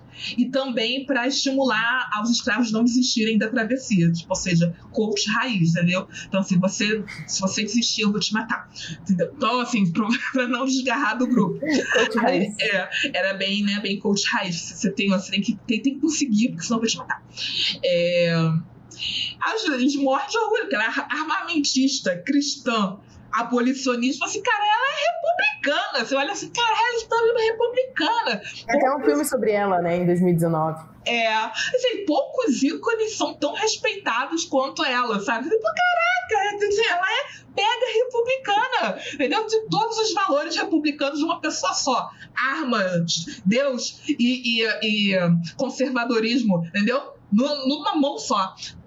Então, você consegue ver que é possível você fazer esse tipo de ativismo sem estar associado com o progressismo. A história mostra isso. O que o progressismo faz é negar a história, entendeu? Porque eles querem criar uma narrativa. Eles querem adequar o discurso deles, né? Adequar o discurso deles, entendeu? Como Ideias Radicais trouxe essa semana numa postagem, as mulheres não precisam do feminismo, assim como os negros, eu acho, que não precisam do movimento negro. Mas a esquerda ela tem essa necessidade de colocar os indivíduos em grupos para ajudar na narrativa, né? Como você mesmo trouxe. Não, na verdade, é colocar o indivíduo num grupo compulsoriamente. Exatamente. Eu tenho que ser feminista. Isso aí foi o que me motivou a cair dentro do estudo do feminismo. Porque eu achava um absurdo que as feministas falassem para mim tão confortavelmente que eu tinha que ser feminista na marra. Eu disse, cara, quem elas acham que elas são para falar o que eu tenho que ser na marra? Que é isso? Eu falei, não, eu vou ler. Aí foi que eu falei, eu vou ler tudo o que elas dizem que leram. Vou ler uma por uma e vou procurar quem disse que eu tenho que ser feminista na marra. Aí eu comecei pelo feminismo negro, que faz interseção com uma área que eu já conheci. Aí eu peguei a Bell Hooks, sim, um dos primeiros capítulos de Feminismo não é para todo mundo, ela fala assim, feminista é por escolha e ação, você tem que escolher ser feminista. Ninguém é feminista porque nasceu mulher. Eu falei, tipo assim, as feministas estão falando que eu sou feminista, querendo ou não, e aí a Bell Hooks está falando que eu tenho que escolher. Então, ou seja, nem ler a literatura essas mulheres leem. Aí eu peguei a Patrícia Hill Collins, falando que, assim, que a mulher ela tem que se autodefinir. Não é a pessoa que tem que definir a mulher, é a mulher negra, no caso, né? Autodefinir. Então, assim, a feminista não tem direito a me definir. Eu tô definindo que eu não sou. Então, assim, como que ela quer me enfiar num grupo? Forçadamente falei, ela não leu também a Patrícia Hill Collins. Aí eu fui descobrindo que elas não leram ninguém. Entendeu? Elas estavam pegando trechos de, assim, na internet de frases que mexeram com os sentimentos delas, entendeu? E fizeram um pupurri.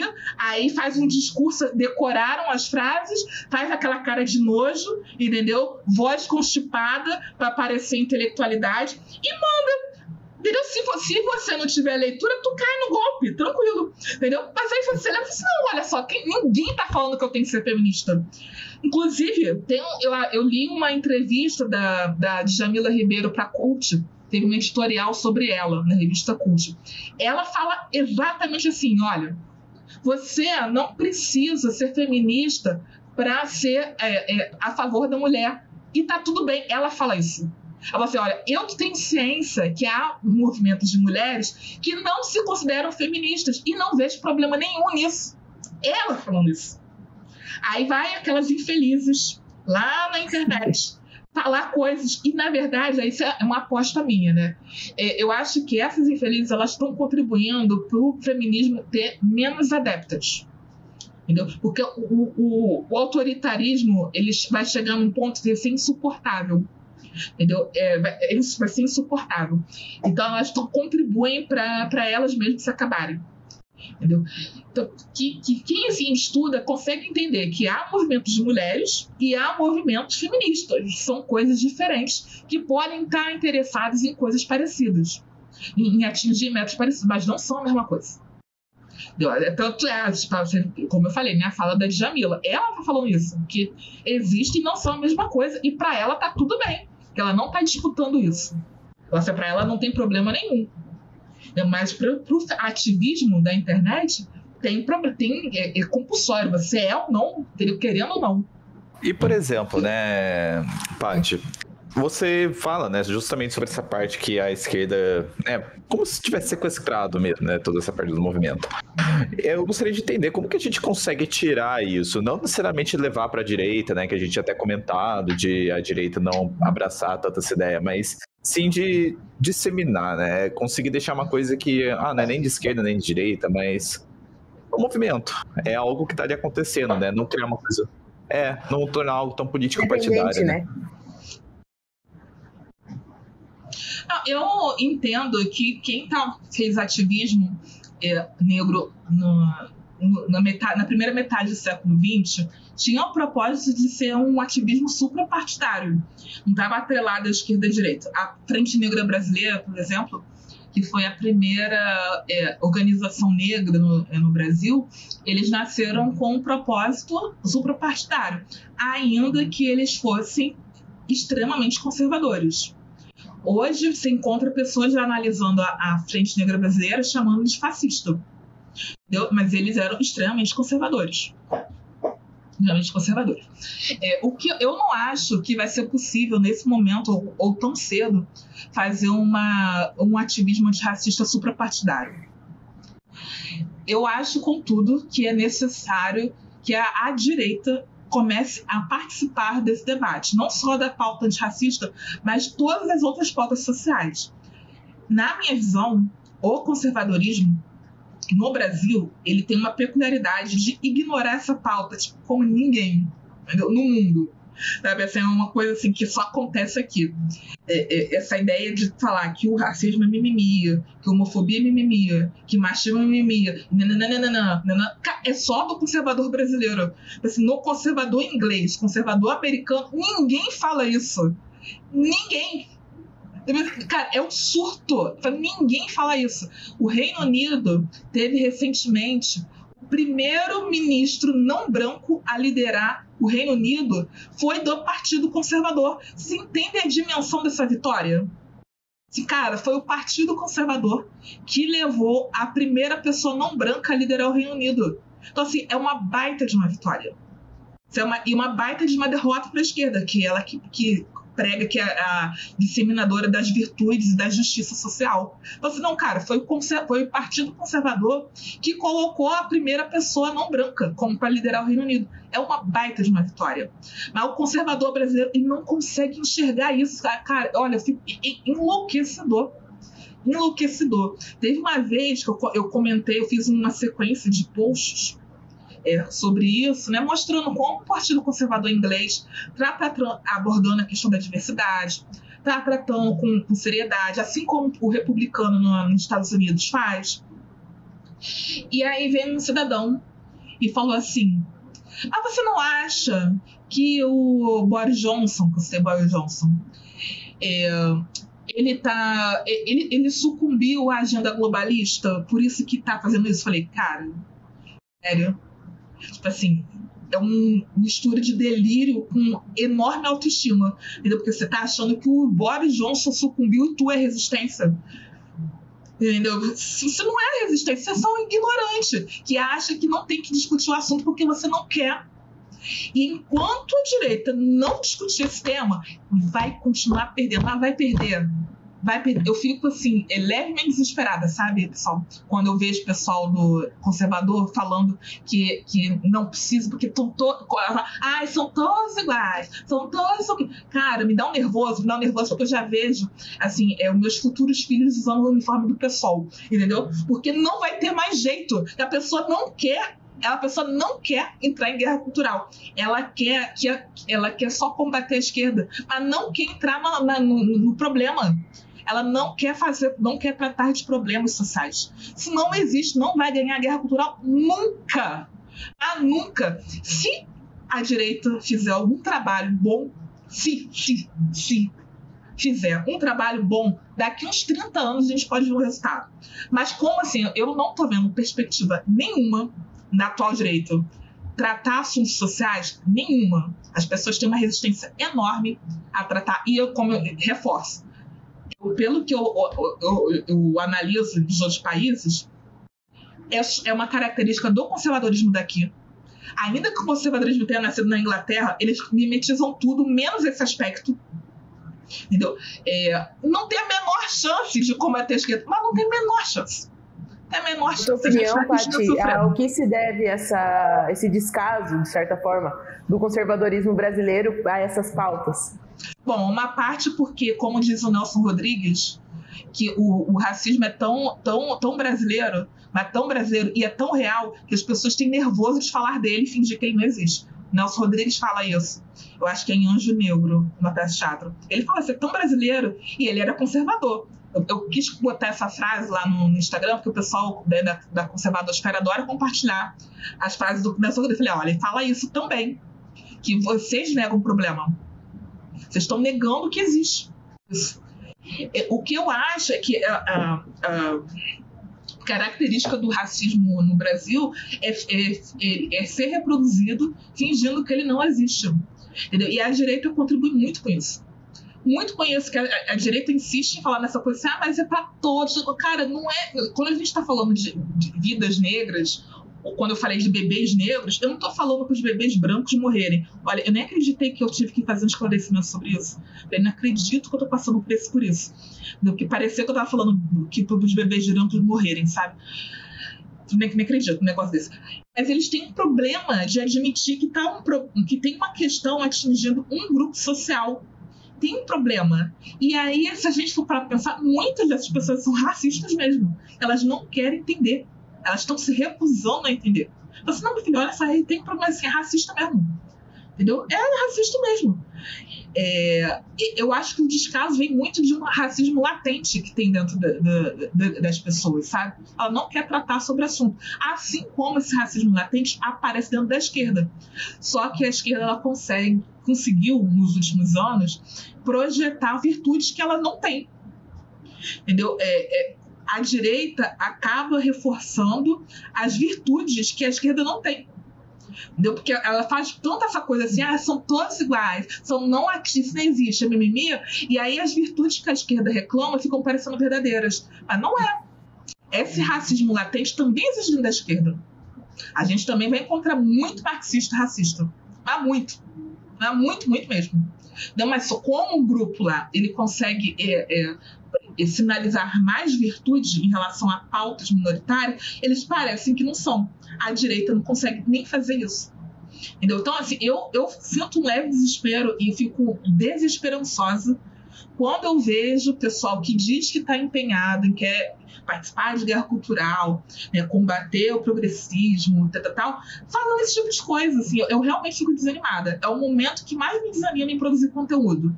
Não é o momento que eu sou xingada, que as feministas dizem que eu quero ser estuprada. Nada disso me desanima. Nada disso me desanima. Eu continuo. O que me desanima é ver gente conservadora cristã. Quando eu posto lá bebês negros importam por conta da campanha lá americana, a pessoa dizer que todos os bebês importam. Isso me desanima. Tipo assim, porque é como se eu estivesse fazendo um trabalho pro vento.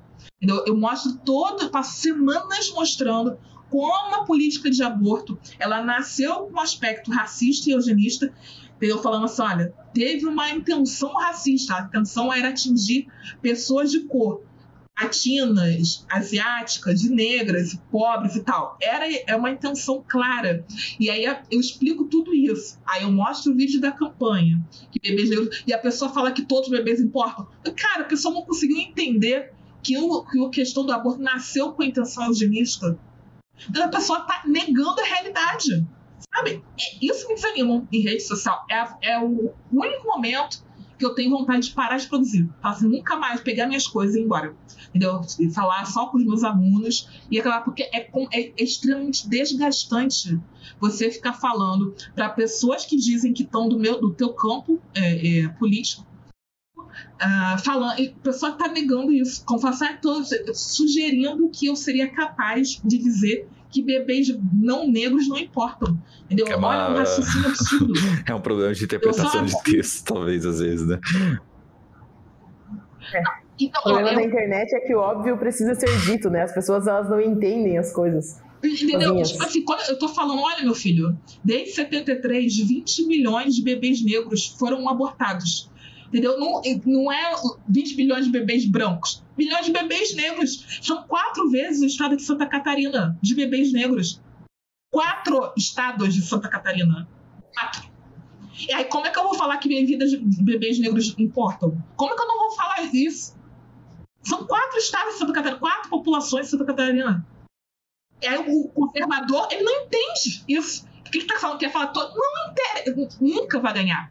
Sabe o problema também que eu vejo no conservador? É esse nojinho de encarar as coisas que ele tem problema. E também de lidar com uma realidade. Entendeu? Ele quer lidar com uma abstração de igualdade que ele é tão falsamente virtuosa quanto a justiça que a esquerda proclama. É falso, porque eles estão abdicando da sociologia. Da mesma forma que a esquerda soa falsa nessa ideia de justiça social, a direita também soa falsa quando ela está falando que todas as coisas importam, que ela está abdicando da sociologia. Vai sempre se ferrar quando abdica da sociologia. Vou dar um exemplo, questão do liberalismo. Um rapaz uma vez me contou, eu dei uma palestra, ele estava candidato a alguma coisa, e aí ele fez um debate com uma moça do PSOL, que também era candidata a alguma coisa que eu não lembro, e a moça era negra, e ela estava criticando esse rapaz porque ele era do Novo, ele era liberal do Novo, e branco, homem e tal, falando que o Novo era contra os negros por conta do empresariado e tal. É aquela visão que a gente já conhece. E aí ele ficou tipo, sem saída na argumentação dela e insistindo no viés econômico da necessidade de incentivar a geração de riqueza. O que é correto, né? A gente sabe disso. Só que ali era um debate público. Você não tem que convencer ela. Você tem que convencer quem está te assistindo. Se ela está usando dados sociológicos, tu não pode lançar dados econômicos. Você tem que lançar dados sociológicos. Então, ela está falando que o que ele diz, que ele defende, prejudica negros, ele tem que mostrar que o que ele defende é o contrário disso. E a realidade porque 60% do empresariado é de negros. Entendeu? Ela gostando ou não, ela querendo ou não, entendeu? 60% do empresariado no Brasil, dos microempresários, são negros. Quem gera empregos são os microempresários. E eles são negros. Então, quem está sendo contra é ela. Mas ele não sabia disso porque ele largou a sociologia de mão. Porque a direita tem um nojinho de colocar os aspectos humanos em pauta, de mulher, de gênero, de raça. É uma coisa que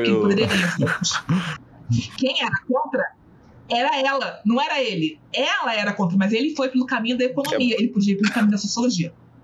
A sociologia estava a favor dele, e contrária a ela. Ela estava usando o discurso dominante, hegemônico, para vencer um debate. Ele estava usando uma argumentação econômica para vencer um debate retórico que ele poderia se defender através da sociologia. Entendeu?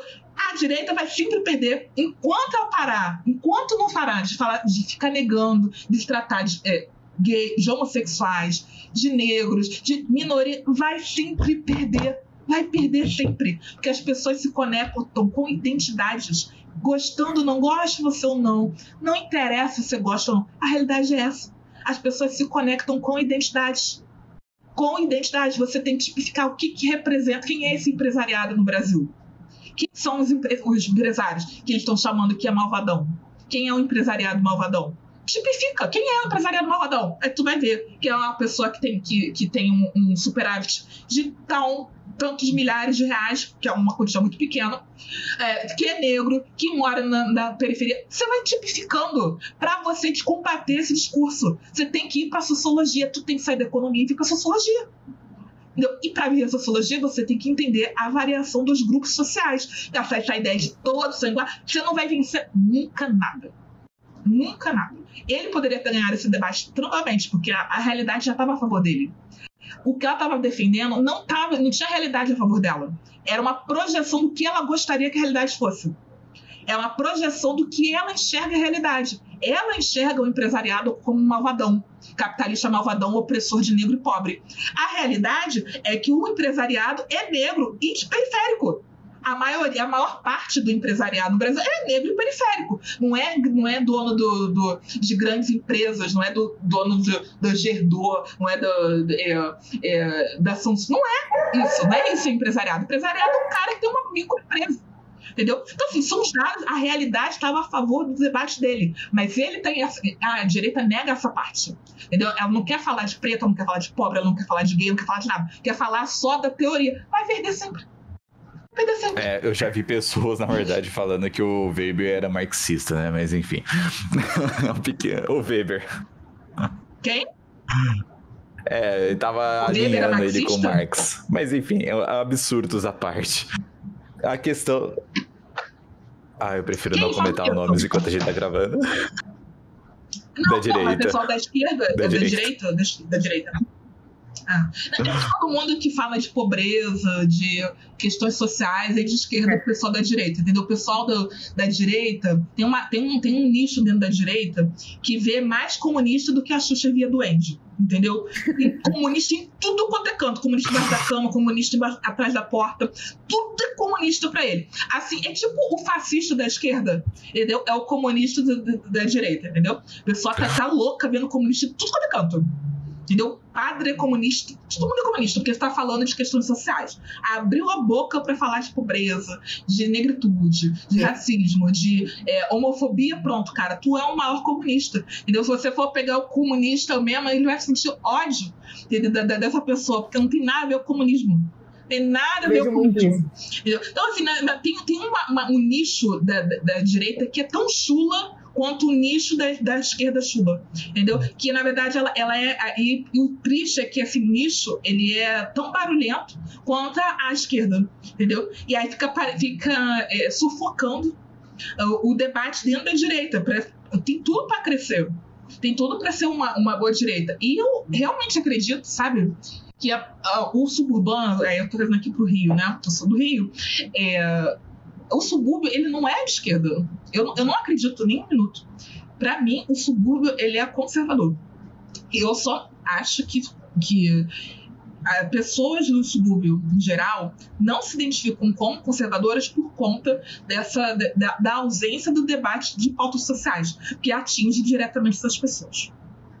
No dia que a direita perdeu o nojinho, né, porque a direita é o beautiful people reverso, né? Tem um nojinho de algumas coisas, assim como a esquerda também tem. Perder esse nojinho de falar de questões de identidade, vamos ter muito mais adeptos à discussão que combate o progressismo, mas isso vai demorar muito. Eu acho que assim, vai demorar muito mais do que muita gente pensa. E, Paty, né, já encaminhando mais pro final, acho que do nosso episódio, a gente comentou bastante coisa, né? Pra mim, comentaria até horas aqui, ficaria virando a madrugada.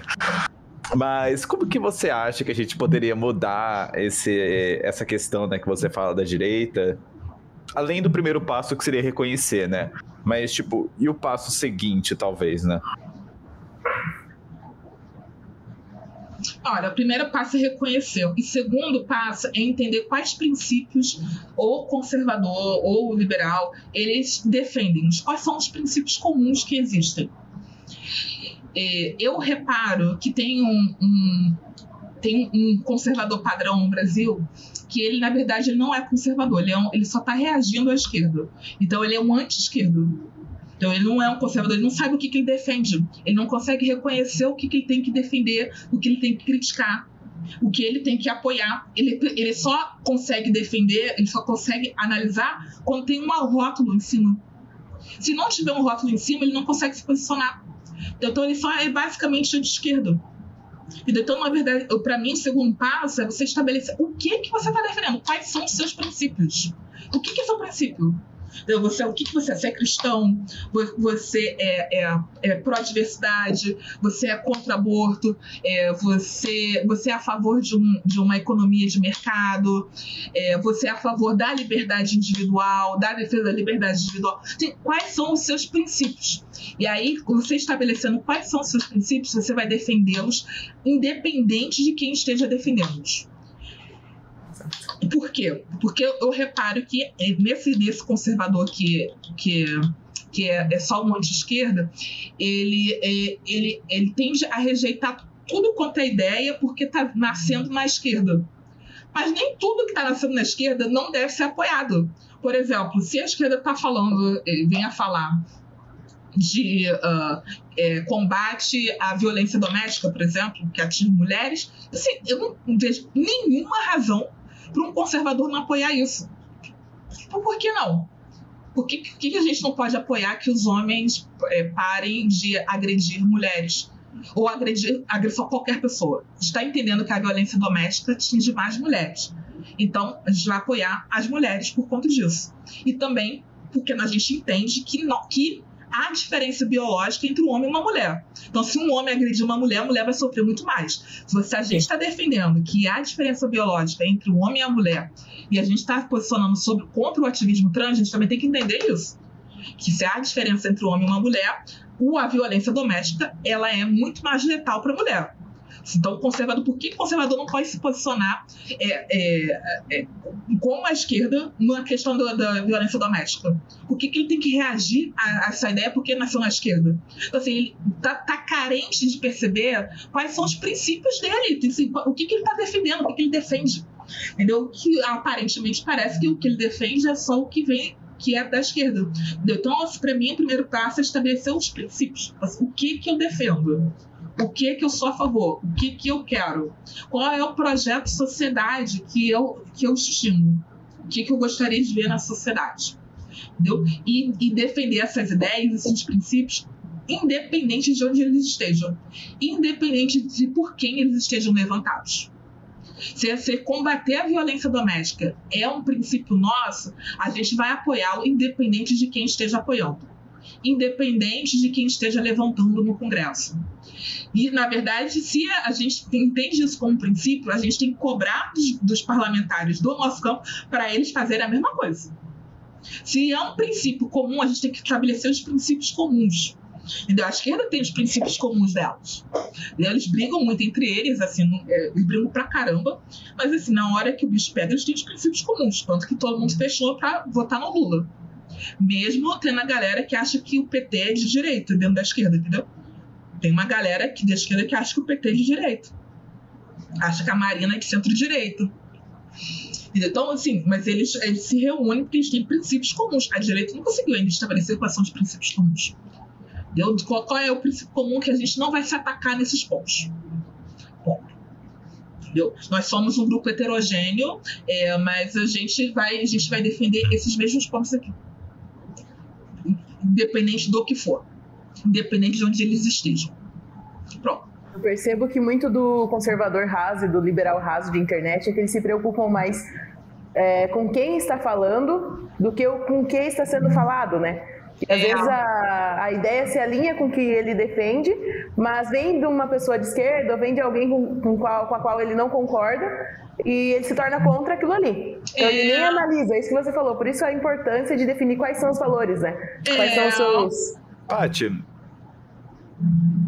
Exatamente. Teria mais alguma coisa assim que você gostaria de trazer aqui também? Só mais pra... A gente já tá finalizando?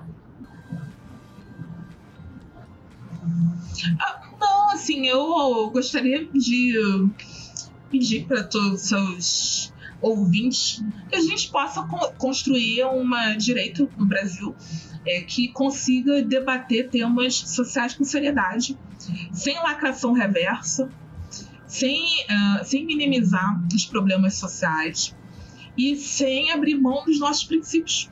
Como eu entendo que a maioria dos conservadores, né, são cristãos, eu também sou cristã, sou católica romana, a gente defender, a gente trabalhar esses temas a partir da nossa cosmovisão, não abrir mão de discutir o assunto porque a esquerda deve trabalhar. E teria 3 livros assim que você sugere para o povo para poder ler?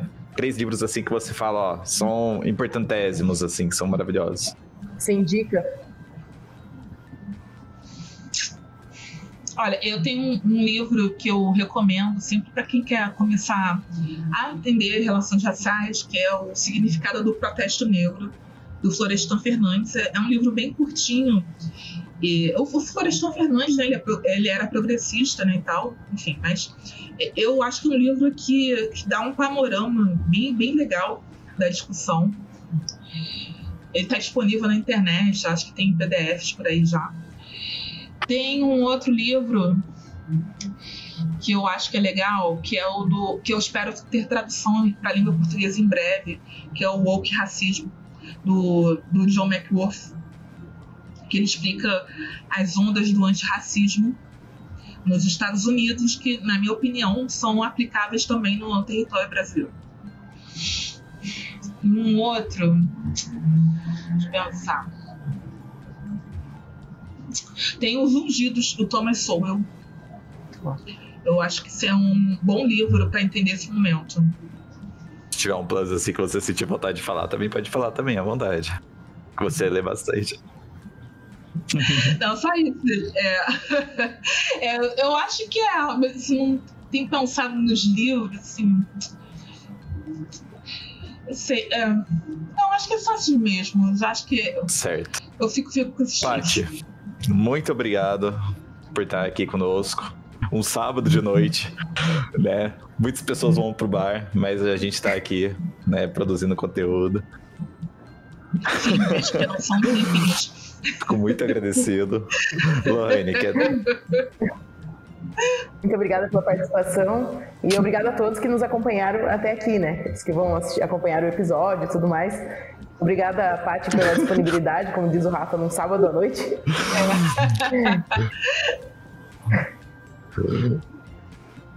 Obrigada, pessoal. Até a próxima.